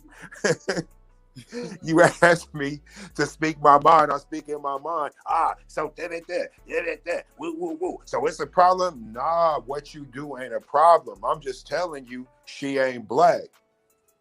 And oh well, she make me happy, man. She you still gonna be happy after this. Mm-hmm. You know what I'm saying? Like, and some of these conversations, it'd be difficult for me to have because motherfuckers be mad at me. Because, like, I only really applaud black joints when it's black people. Oh, yeah, all that other shit. I don't be having no opinion, man. I'm happy for y'all. Yeah. That's cool. But then people want to get your info. Well, how you feel about it? Nah. I mean, everybody do what they do. I'm not really into all that. Oh, are you 100% black? Nah, I probably ain't, my nigga. I ain't did no. I didn't know that, but I do know this.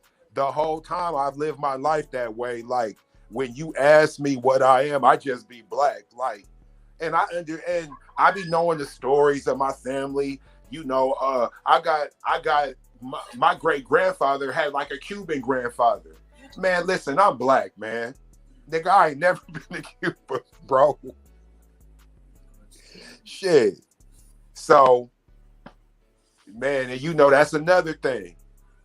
I notice as black people, it don't really be okay to openly advocate for black shit. Like, they be wanting us to be humanitarians on everything. How come I just can't like some black shit? What's the problem? Should be wild, man. It's wild. Wow. Yeah, nah, super wild. Super. I see you were really quiet over there. Well, no, I was letting you guys hash it out, because I'm more, I don't really want people to know my direct stance. Okay. Sometimes I got to do these shows, I don't want people to be attacking me. I'm an innocent guy. Well, I know a lot of dudes that got just not even babies with mixed girls, but babies with white girls. Wow. And oh yeah, for sure. All right, man. Look, come on, man. So I mean, it goes down. I mean, we fuck with white people in my family, bro. Don't get it twisted. When I see a group of black kids, dark, like even darker than me, I get happy. I be hell like, yeah, okay. Yeah, fuck yeah, hell yeah. And they still making them. Yeah, but they getting lighter and lighter, but the white babies is getting darker and darker, I guess. You know, if you look at it like that. So Yeah, I don't know. I think it's just gonna be a whole melting pot in the next 50 years. You know. Yeah, I told you it's gonna be. It's not gonna be 100% one way anymore. It's not gonna be 100% one way. Well, not American, but African. You know, they're still what they got. 2 billion. Well, here's the whole thing. It's gonna happen because there's a whole bunch of places where there's concentrated amounts of just niggas, and they gonna keep on doing what they do. Like that's that. Wherever the most niggas are, they still gonna be producing them. It's just that's one thing that I really believe as being a black man. We like baby kids. Like you could poison the water, you could break the levees, you could put the abortion clinics up, you could lock motherfuckers up, you could sick the Kim Kardashians on niggas. Do all your tricks, do all your plays. But I tell you what, Anwar and Shalika and all them, they coming. Oh, they're coming.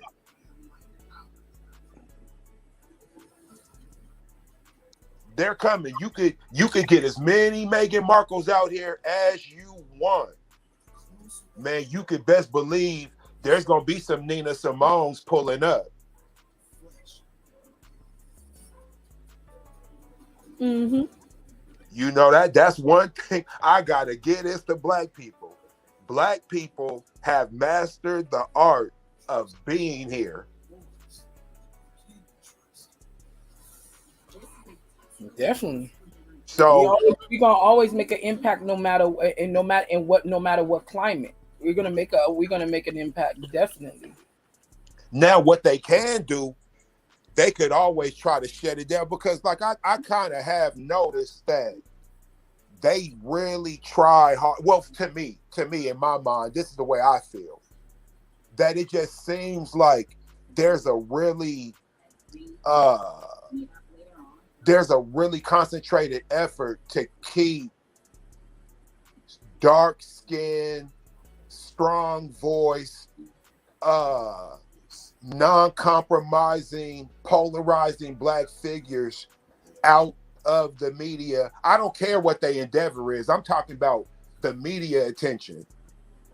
They really try hard to not give these people shine. For whatever reason, I got my own feelings, but it might be deeper than that. When it comes to certain things, I'm real basic, and I know the basic way I think on some of this stuff, there'll be more to it, but it'd be weird to me how this stuff, goes over.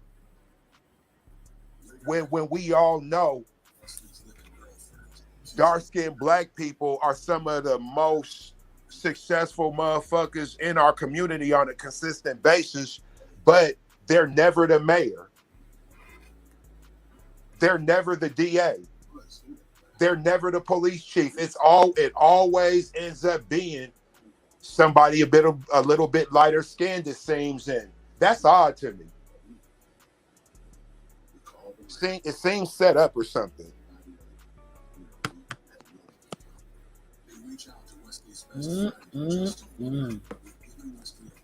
I mean, I could be wrong. Like I said, I'm not trying to like create a narrative, but I'm just saying what I see. But question, I noticed, like, in all honesty, when I went to Seattle, I noticed, like I said, I'm not originally from here. I moved here almost 4 years ago, but I noticed in Seattle there ain't no police over there. Not a lot. Yeah, that it used to be.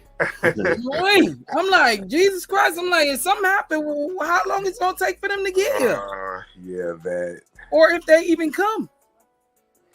There's a whole for me to get into that, I'm gonna take up your day. That's a long story. And I'm gonna need y'all to tell me this story because I just don't understand how they ain't got no police out here. Like, the police down there ain't no police. Like, there was a parade out there. I think I went to a festival out there, and I only saw like 2 cops. All right. I'm gonna tell you what you do. You've been here for 4 years, right? Yeah, almost 4 years. Okay, cool. So a couple years ago, this thing happened. It was called CHOP. Okay. Look that up. CHOP, Seattle, and then you gonna see there's gonna be people to really break it down and put the timeline together. Like that was. We're gonna break this shit down. Yeah, exactly. Because we're gonna break this down. That's a great topic. Police in Seattle, CHOP, and all the other, shit that leads up to it and bounces off from it. Mm-hmm. Because see, with me, I'm part of a pro black, collective that does social work with. Like, I got my own way of thinking, right? Okay. Like, I'm part of the group that's like the opposite of Black Lives Matter. Okay. So yeah.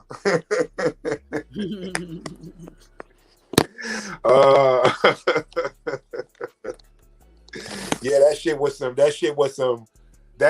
bunch of cap, Genesis. I'm gonna just put it like that. Oh wow. It was. But a bunch of niggas got paychecks, a bunch of 501c3s got funding, a bunch of niggas who was dead in the water, they got money to remix their image and their personal life. I mean, it's the ugly side of activism and politics. Yeah. I'm gonna reread. I'm going in to read this story now. I'm trying to look for it now. Because depending on who you talk to, you gonna hear. If you talk to 100 people, you gonna hear 110 different stories, and it could be 100 people who was all in the same place at the same time. That's how much of a shit show CHOP was.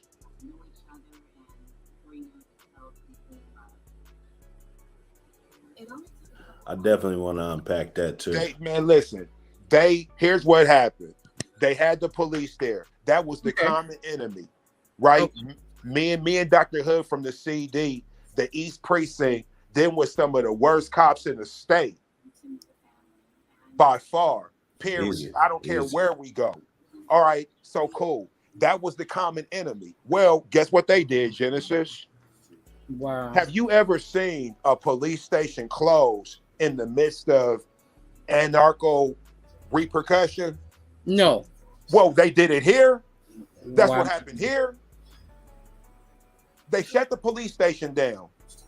Everybody's emotions and negativity descended on each other. They turned that shit into the Serengeti. It was so predatory. Motherfuckers getting robbed. There's rapes. There's homicides. Niggas over here shooting rap videos. White boys over here doing dope. Asian men assaulting black women. Like, so much shit was going on down there. Every type of negative thing you could think of was allowed to happen down there. But at the same time, we was fighting for the legacy of George Floyd and Breonna Taylor. This is all going on at the same time. The motherfucking field, Genesis, was a homeless shelter, my G. Wow. It was a homeless shelter to the point you know how these big old parks, they be having annexes and stuff, and you could rent the spot and it has a little kitchen in there and whatever. The annex was a soup kitchen. They had an active garden at the park. Do you know how long it take? I know you know because you from Miami. You probably grew little flowers and little crops on your mom's property or whatever. Yeah. That type of shit. They had a goddamn garden. Now, this all happened in a weekend. So that means everything going on at that park was already there. If the protest started on Thursday, they shut the precinct down by Saturday. Stop it. What? Dr. Hood was there. He know. Goodness. Cause my thing is this. I'm gonna give it to you so direct and simple. This shit gonna sound like I'm being dramatic. I'm not. I'm literally telling you what happened and how it happened. And I'm leaving a bunch of shit out. But a bunch of wild shit happened down there. That was all orchestrated. Then they brought in a nigga. I'm not even gonna get into who he is. He's a money grab nigga. So we came in, they just started cutting checks. I'm talking about they were giving money to 501c3s that don't have a track record for doing nothing in the community. It was just a huge money grab. And if you got some, you got some. And if you didn't, you missed out. All the real activists didn't get no money. Right? So they were flying in people from out of state, and these motherfuckers is talking about this dude from DC. He was involved in crowd control. I know he was like a federal agent or something. This dude's talking about, this is my first political rally. I'm from DC. I'm all like, nigga, how the fuck you from the political capital of America and your first act of activism is in Seattle, Washington? Don't sound right. This is damn near Alaska. Don't sound right. You feel me? See, Seattle is almost a foreign country, my nigga. Let's be real. Compared to America, we gotta completely get up out this motherfucker to go anywhere. There's nothing next to us. There's only things below us. Man, come on, man.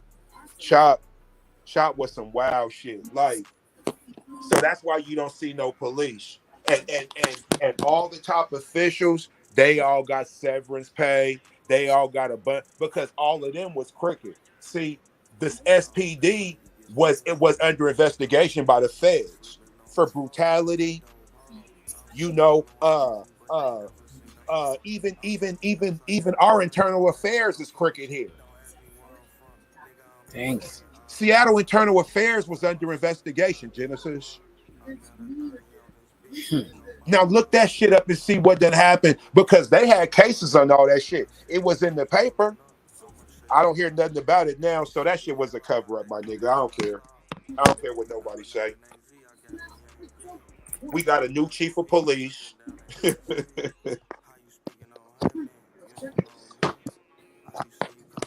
Chief of police was a black woman. Oh, she was a black woman before. Yeah. She was a black woman before. Yeah. Wow.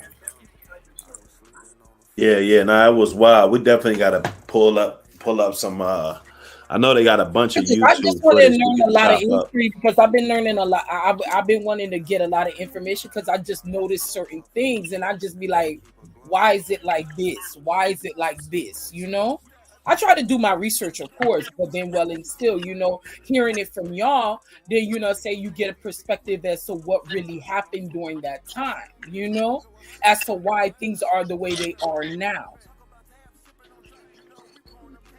Wow. Yeah. That's crazy. Yep, they knew that when they took the common enemy away, because it started off about police brutality. So once they did the little thing with the precinct, everybody came in and everybody had their own agendas, and now they doing all this off the names of Breonna Taylor and George Floyd. Right? They put the murals up and they did all that good shit. Meanwhile, my homegirl's son got murdered down there. The first shooting was this Black Lives Matter nigga. Now, first of all, Seattle don't got a Black Lives Matter chapter. This is how I ended up exposing Black Lives Matter Seattle, right? Because with me, I really do this shit. And I tell niggas, being on code ain't what you say. It's what you don't say. So I never said nothing because I call myself being on code. When I first realized Chop was a cover-up, let me tell you what happened. I do food justice. That means like I deal with food deserts. I provide food and refreshments for people who are in doing things that would involve activism. Mm-hmm. Right? Because you need sustenance to be out here. If you out here trying to fight for your existence on fumes, you might as well just die right where you stand. That's a war strategy. We got to feed our soldiers. Okay, I'll do that. Now, in the meantime, that's a dangerous position because I know if I'm fighting a war, I want to knock the head off of the nigga who's feeding these motherfuckers. They got these damn boxes. Where that nigga at? Get him out of here. He's a problem. But somebody got to take the job. Okay, I got that job. I brought shit down there to feed the protesters down in Chop. They had these hydration stations. Hydration stations are places where you get food, drink and stuff like that. Okay, cool. You know about things of that nature. I gave them a bunch of shit. It never made it to the protesters, but I looked up and I seen these homeless motherfuckers eating this rotini. I'm looking, I said, yo, that's my shit. That's when I discovered there was a homeless camp. I said, oh, okay, this is some weird shit. The next day, they were doing a protest in Chop. A car bent the corner, right? A dude was hanging off the car. The dude driving the car shot the dude in the arm. They immediately awarded this dude like 75 racks. Like, it was something crazy. Where I'm all like, wait, how does he get this much money? There should be a process. That was the first shooting, right? So the dude, he was supposed to be from Black Lives Matter Seattle. All right, he was doing the press conference. We showed up at the press conference. And so I asked him, I was all like, well, what's your role in Black Lives Matter Seattle? Where y'all offices at? I want to come down there and conduct an interview with y'all. Right after that, this dude literally disappeared from Chop. Wow. We were supposed to do an interview and he disappeared. We never seen him again. All right, cool. Then after that, there was a kidnapping, right? Another nigga got shot. A woman got killed at the homeless shelter, at the homeless camp. All this happened down at Chop. There was a huge confrontation between a bunch of protesters and the Proud Boys where weapons were drawn, and it could, like, all type of wild shit happened down there that motherfuckers don't even talk about. But my boy got hella footage, a bunch of the shit he never put out, but he gonna put it out though.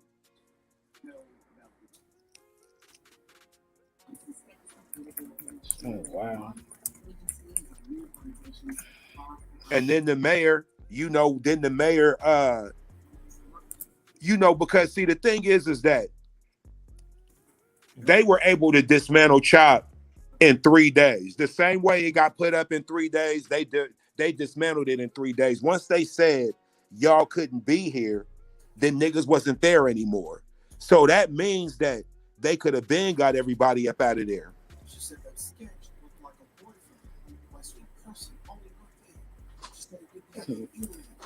So then now what happens after they dismantle everything? What happens after that? They move all the cops around. They distribute all the money. And everybody who got a check, you got your check for whatever your role was, right? Like whatever you did or didn't do. Obviously, a nigga like me, I didn't have nothing coming because I was speaking on shit in a certain way, right? Anybody who was a detractor of that scenario, you didn't get a check. Wow. So a bunch of people who do what I do, but they done less of what I do, they got checks. Everybody got paid. I don't care what your endeavor of activism was. Like that was activism payoff. And when I say act, understand what I'm saying. That was an activism payoff. Activism. They were acting. Right? So I see how you played on those words. I see that. Yeah, man, a bunch of motherfuckers who they haven't really done anything to get bread.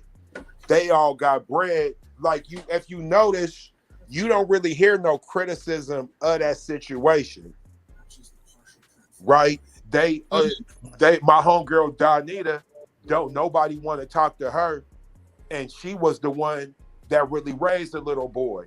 But his dad's side of the family, they gave him $500,000. Wow. Like, you know, that and that was what the settlement. And I'm all like, wait, bro, like that's that. You took that, you settled on that, you accepted that because they was giving these 501c3s millions who never did nothing. You done lost your son and they gonna give you $500,000. And I know that there's a gag order because niggas ain't talking. See, before niggas had went on Hannity, all that shit. Like I say, I really do this shit. It might not seem like it, but I'm not the type, you know, I'm not into that putting out everything. Like, yo, slide on me. Like, you'll see what I really do. And with this scenario, everybody who got a check, none of them speak on Chop no more. None of them. That's a gag order. They have them on a gag order. Hell yeah. And even if it ain't a gag order, then y'all got an agreement. Y'all got an understanding. Right? Because 3 or 4 black men got injured. I definitely know at least 2 died. Right? We know 2 did. Yo, we should be up in arms.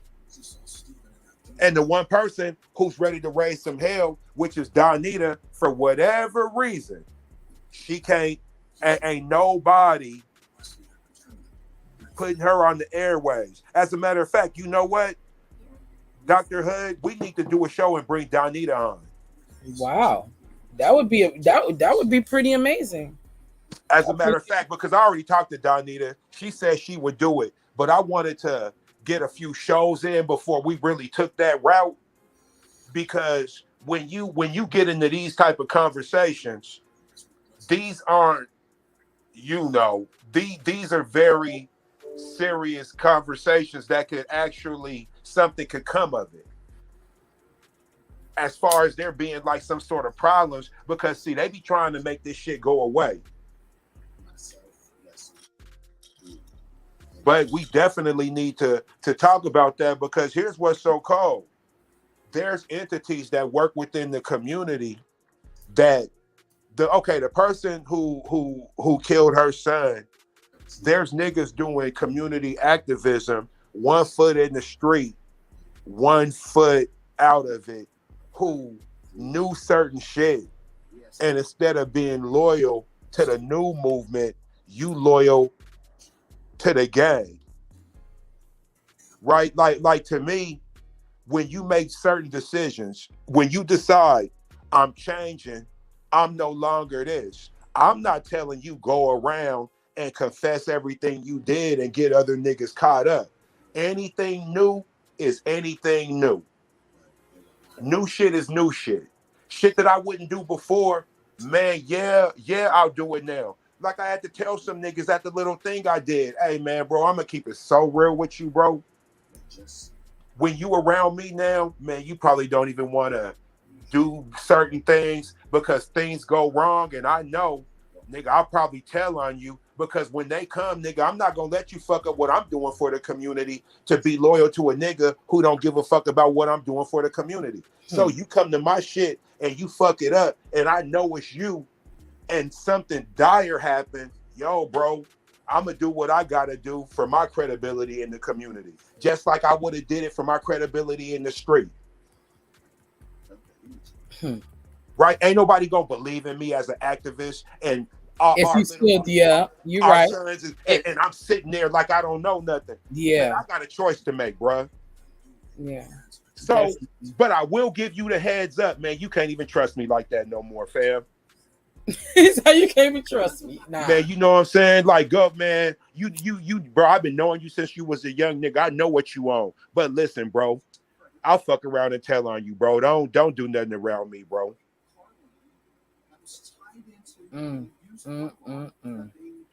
Hey, but my thing is this: Who do I want credibility with? Do I want credibility with you and for you to trust me as a man around your children? Or do I want credibility from these niggas who you ain't there yet? You don't even got no business up at an event like this. You're 100% straight. Why are you here? When you see what we doing. See, that's a problem with me. When y'all don't want to let us be great. When we trying to do this, why are you showing up? You see what I'm saying? I would never show up to the gangster party preaching this unity shit. Because that ain't fair to you niggas. Right? You niggas are celebrating, clapping still, and being live. Okay. So what I look like popping up with my little hug each other and love each other agenda, like, man, that now ain't the place for me, but you niggas will show up at my shit. And I invited all, you know, oh yeah, Genesis come out, bring the babies, oh, it's gonna be safe. Oh yeah, Dr. Hood, come through. You bring all the hood niggas over there. And then you niggas show up. And then Dr. Hood looking at me like, see, man, bro, this how come, see, bro. That's why people don't go to certain places. Because yeah, because I just be noticing, I'm like, damn, you can't really go to certain places out here. Like, also, I'm not gonna lie to you. I'm saying this. I literally, like a couple of weeks ago, this was after I went to the fedora. No, not the fedora. The all white party that they had. The white party over in Tacoma. Mm-hmm. That all white party in Tacoma.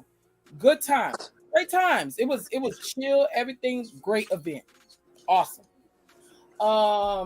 So then later on, I said, let me go to a little kickback over at the bar. Cool. I'm literally getting ready to go. Oh, it got shot up. It's a wrap. Man, the story of Seattle. What? Like, I literally was getting ready to go.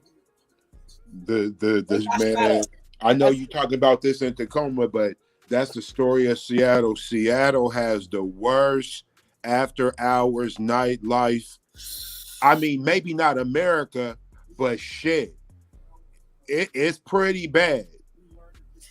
And the thing is this: we know this. Like, it's a situation that we know it, and like I be feeling like there be certain niggas, man. Look, you shouldn't be eligible to go to the after hours. Like you can't come, man, nigga. By the time we get there, all them niggas is there already. I be like, yo. Also, all the shooters. So every shooter in the city is here tonight. Oh man. All right, man. Forget it. I mean, like, man. No, really, no. We have a thing that we say in Florida or Miami. We say, "Who all there?" That's literally a who there. Who's all there? Because I already know I'm not going. I'm not gonna be there. Like, you gotta ask beforehand who's gonna be there. Or who already there? Who already there? Nah, I'm cool. I ain't going. Yeah, the after hours in Seattle. That's it, and it's always just gonna be go enjoy it a couple times, roll the dice, and just stop. Quit while you ahead, because if you make it a habit, you gonna see some trauma. I just was like, I didn't even get out the house yet. Yeah, man. I mean, have you ever heard of Washington Hall? Yeah, I saw a video a couple of weeks ago that they had a rapper there and they got shot up. Okay, like, now listen. They got shot up. Washington Hall is the equivalent of a community center per se. Okay. Except it's not connected to a school. Right? You know, most community centers center around a park or a school, or it's just a place. It's like a mixture. They done had church there. Like anything you could think of at this venue, this is the venue. And it'd be doing multiple things on Sunday morning. It might be for church. Friday evenings, they might do semi-pro wrestling. Saturday, they might have had a fashion show. Okay. This is Washington Hall. Usually they have like backpack rapper concerts. Okay. Like the type of rap I'm into.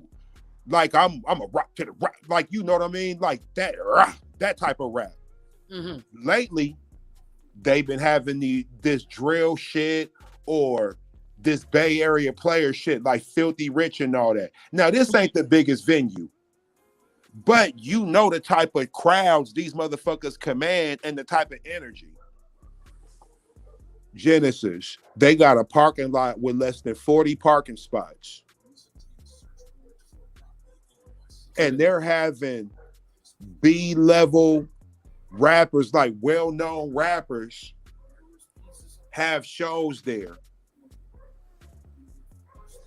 Once you start shooting up Washington Hall, oh yeah, man, we in trouble. I just saw that. I was like, literally, they were having a concert, and you see the girl dancing and stuff like that. Then all of a sudden, it's like the Taliban up in there. Man, look, it's like Iraq up in that mug. Yeah, it's wild because like Washington Hall is like a place that old jazz musicians used to come and do shows.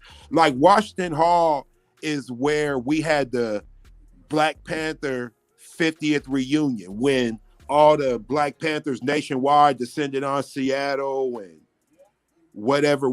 And Bobby Seale wasn't there because there's some shit going on with him. But Fred Hampton Jr., the real hitters, was there, chopped it up.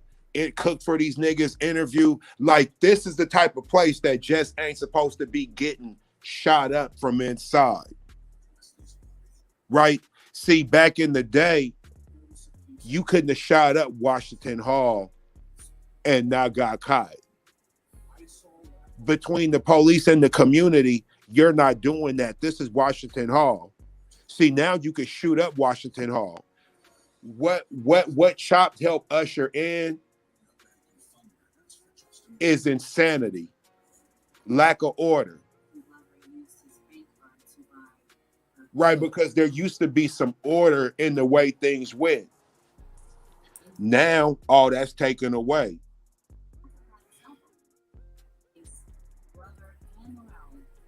So, Chop was just there to help to usher in chaos. And now this is what we got. We got places like Washington Hall getting shot up. I was just like, goodness, it looked like the Taliban up in there. Yeah, man. It looked like the Taliban. I was just like, Jesus Christ, what's going on? Like, and it's just, I've been seeing that narrative here. It's like every couple of weeks, it's like you go to a place. Like, it was one time I went to this place, and it's like it was a chill spot. Then next, a couple of weeks later, I heard the place got shot up. Then I went to this little stripper kickback or whatever. But that just, like, in all honesty, like, certain events, they make it private. They don't post it. You got to. Like, you got to, man. And it just be crazy. That's another thing is, like, you really don't find out things until after it happens. After it happened, oh, they had a little thing. Why didn't we know? It ain't for everybody to know. It's not for everybody. If you're a part of that circle, then you know. Part of that circle, you know. That's what you got to do, because ignorant motherfuckers is going to come through to make sure they fuck shit up. That's what they do. I was just like, man. Damn shame, man. It just makes it. I was just like, dang, you want to unwind after a day, and you go to a bar, you want to play some pool, play some darts, chill. Certain places you can't go. You just can't go. Too many motherfuckers want to, every. You said that. I in all honesty, that's the first time. Yeah, when I went to the little stripper kickback or whatever in Seattle, that was the same. It was the same draft weekend. It was I think it was draft weekend or NBA draft weekend, I believe. Mm-hmm. It got shot up that same weekend. I was there. That's the first time I've ever been in a place where it got shot up before. The first time ever in life, in my almost 40 years of life. Never. I was just like, wow. And niggas was still sitting in there, just chilling. I'm like, you know, they shooting in here, right? They shooting outside, right? Like, that's not prompting you to leave. You so used to it. They so used to. He's like, man, I'm used to this. Yeah. Yeah. We should never be So used to that. I was just like, wow, like y'all used to this. And you know, like I said, man, I'm not gonna try to make it seem. No, but I can understand that it's not a regular thing. But in all honesty, it's like that's really alarming. Like literally, there was niggas still sitting in there, and it was getting shot up, and niggas were just sitting in there. Right. Like, ain't nothing prompting you to run, leave, make sure that a stray bullet don't hit you. Nothing. It was just, I was like, wow. I'm sorry. It may sound like I'm a lame or nothing, but I just I've never had to deal with that. I never had to deal with that.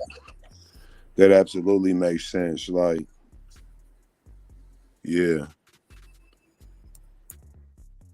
I was like, wow. Well, I'm in a whole new world. I'm in a whole new world.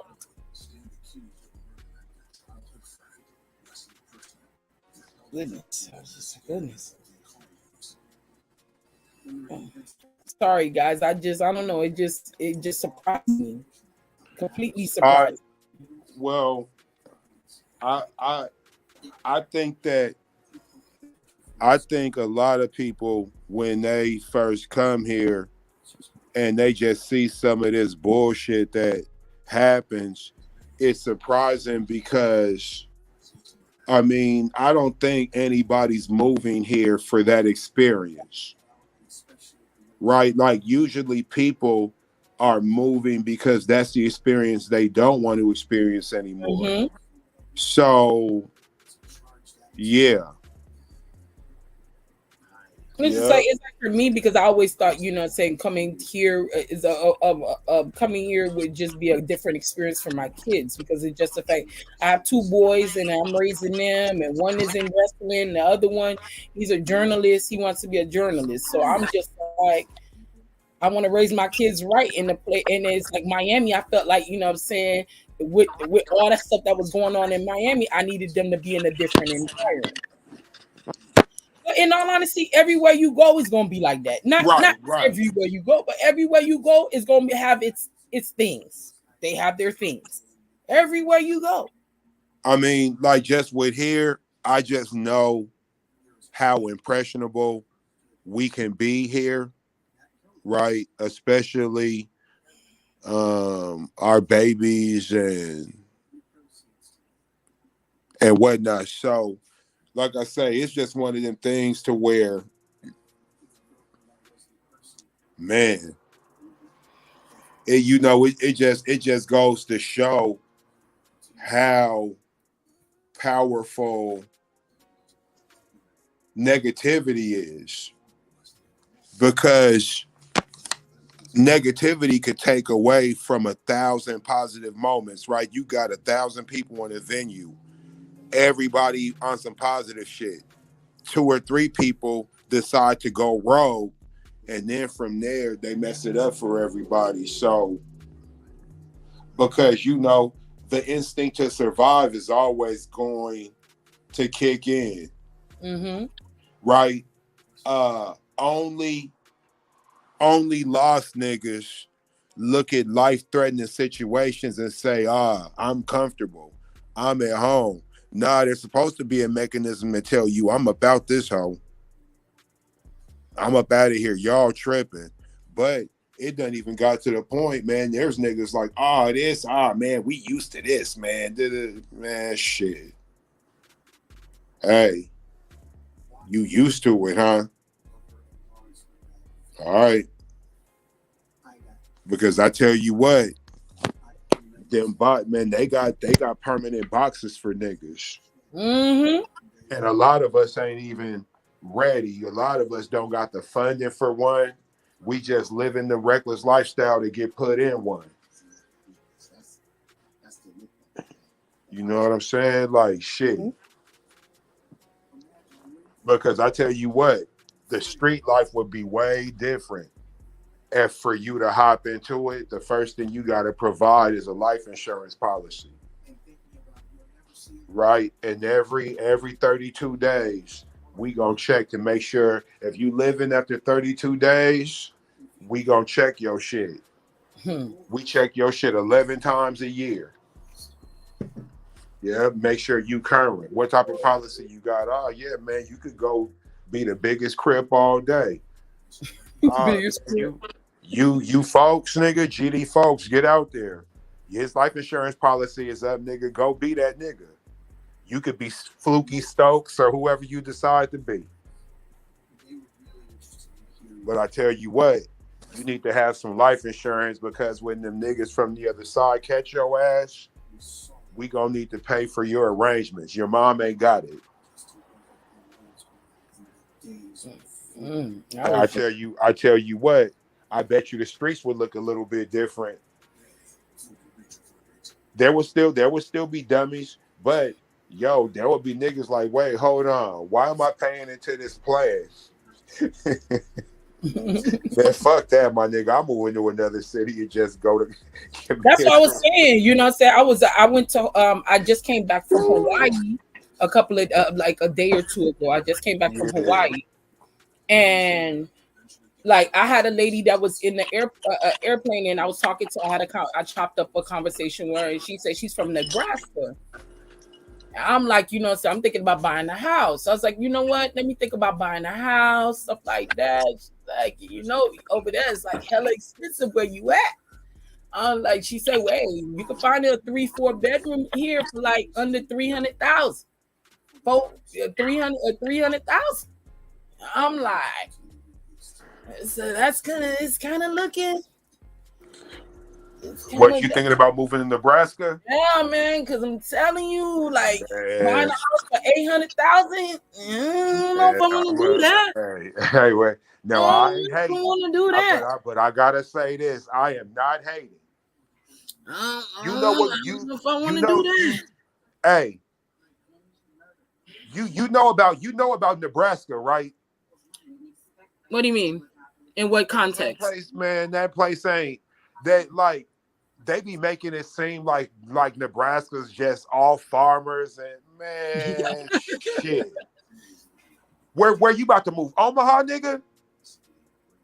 Are you moving to Omaha? Mm-mm. Oh, okay. Where you moving? I'm moving more towards the not in the city. It's gonna be more okay. Towards, all right. Okay. I won't be going in the city. All right. Okay. It won't be in the city. It will not be in the city. Because I was just about to say, like, if you, I mean, like, believe me, if you leave in Miami, if you trying to avoid Miami shit, I don't really know if you want to go to Omaha. Right? Because Belly was so funny to me. How they tried to, I was all like, yo, I'm going to tell you, them Omaha niggas, they'll just get on you.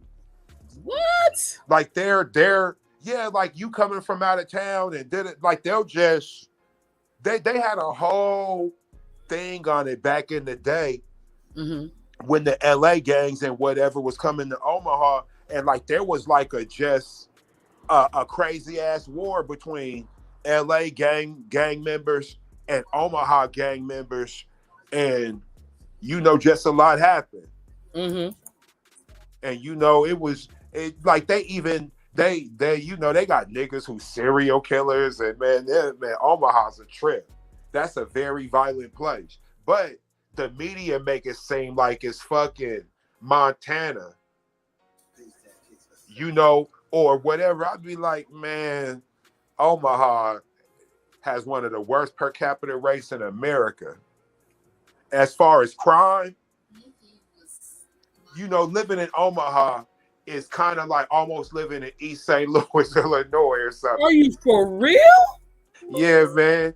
Certain areas, that's what I'm saying. Like, just make sure you know where you're moving to. That's all I'm gonna tell you. Because where she lives is more in the outskirts, so it's not in the city. Yeah, it's stay in away the from the outskirts city. of town. Now she's like literally an hour away from the city. Okay, you good to go. Away. So I would want to move more into the than into the city, because it's like moving into the city is where all the other the crazy stuff happens. Right. I want to move into the suburb where it's quiet and relaxed. I want to be relaxed. Yeah, all the Midwestern cities is wild. Yeah, Norman, Oklahoma, or what's the city in Oklahoma where all the niggas is at? Tulsa. Tulsa's wild. Of course, Kansas City. Either one, Kansas City, Missouri, Kansas City, Kansas. It don't matter. Them spots is crazy. We all know what's up with St. Louis. Like, we don't even got to have a conversation about them niggas in Detroit and Pontiac and. But I tell you what though, if you built for it, you could go there and make some money, because you could buy some shit and own it. And that's one thing. That's one thing I could admit. If you got the temperament, you could set yourself up for life in the Midwest. You just got to navigate that minefield. I just feel like what I've been noticing is that a lot of people are like buying up like cities like Detroit and stuff like that. They're buying up all those abandoned buildings. I think that that's a smart idea that they're doing that. They're buying up all those abandoned buildings and then hold it for a couple of for a year or two, and then rebuild. Yeah, we do. Rebuild that. That's.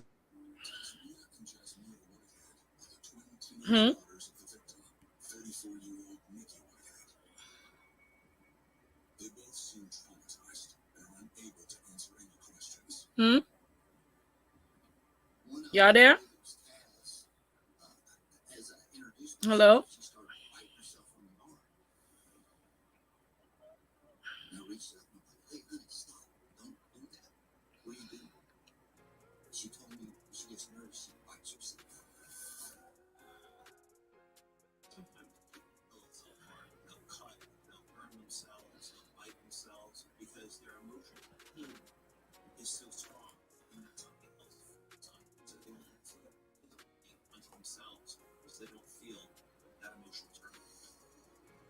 Detectives decide to let the girls calm down, so they go to investigate the crime scene.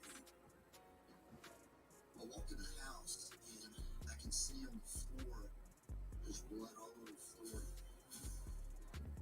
Big stain, blood up all over the wall. We found the victim, Nikki Whitehead, in the bathtub.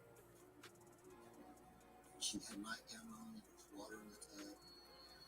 She has suffered multiple stab wounds to her head and upper body. I've been law enforcement 36 years, seen a lot, done a lot. SWAT, BDA, I've done all that. And this was perhaps one of the bloodiest scenes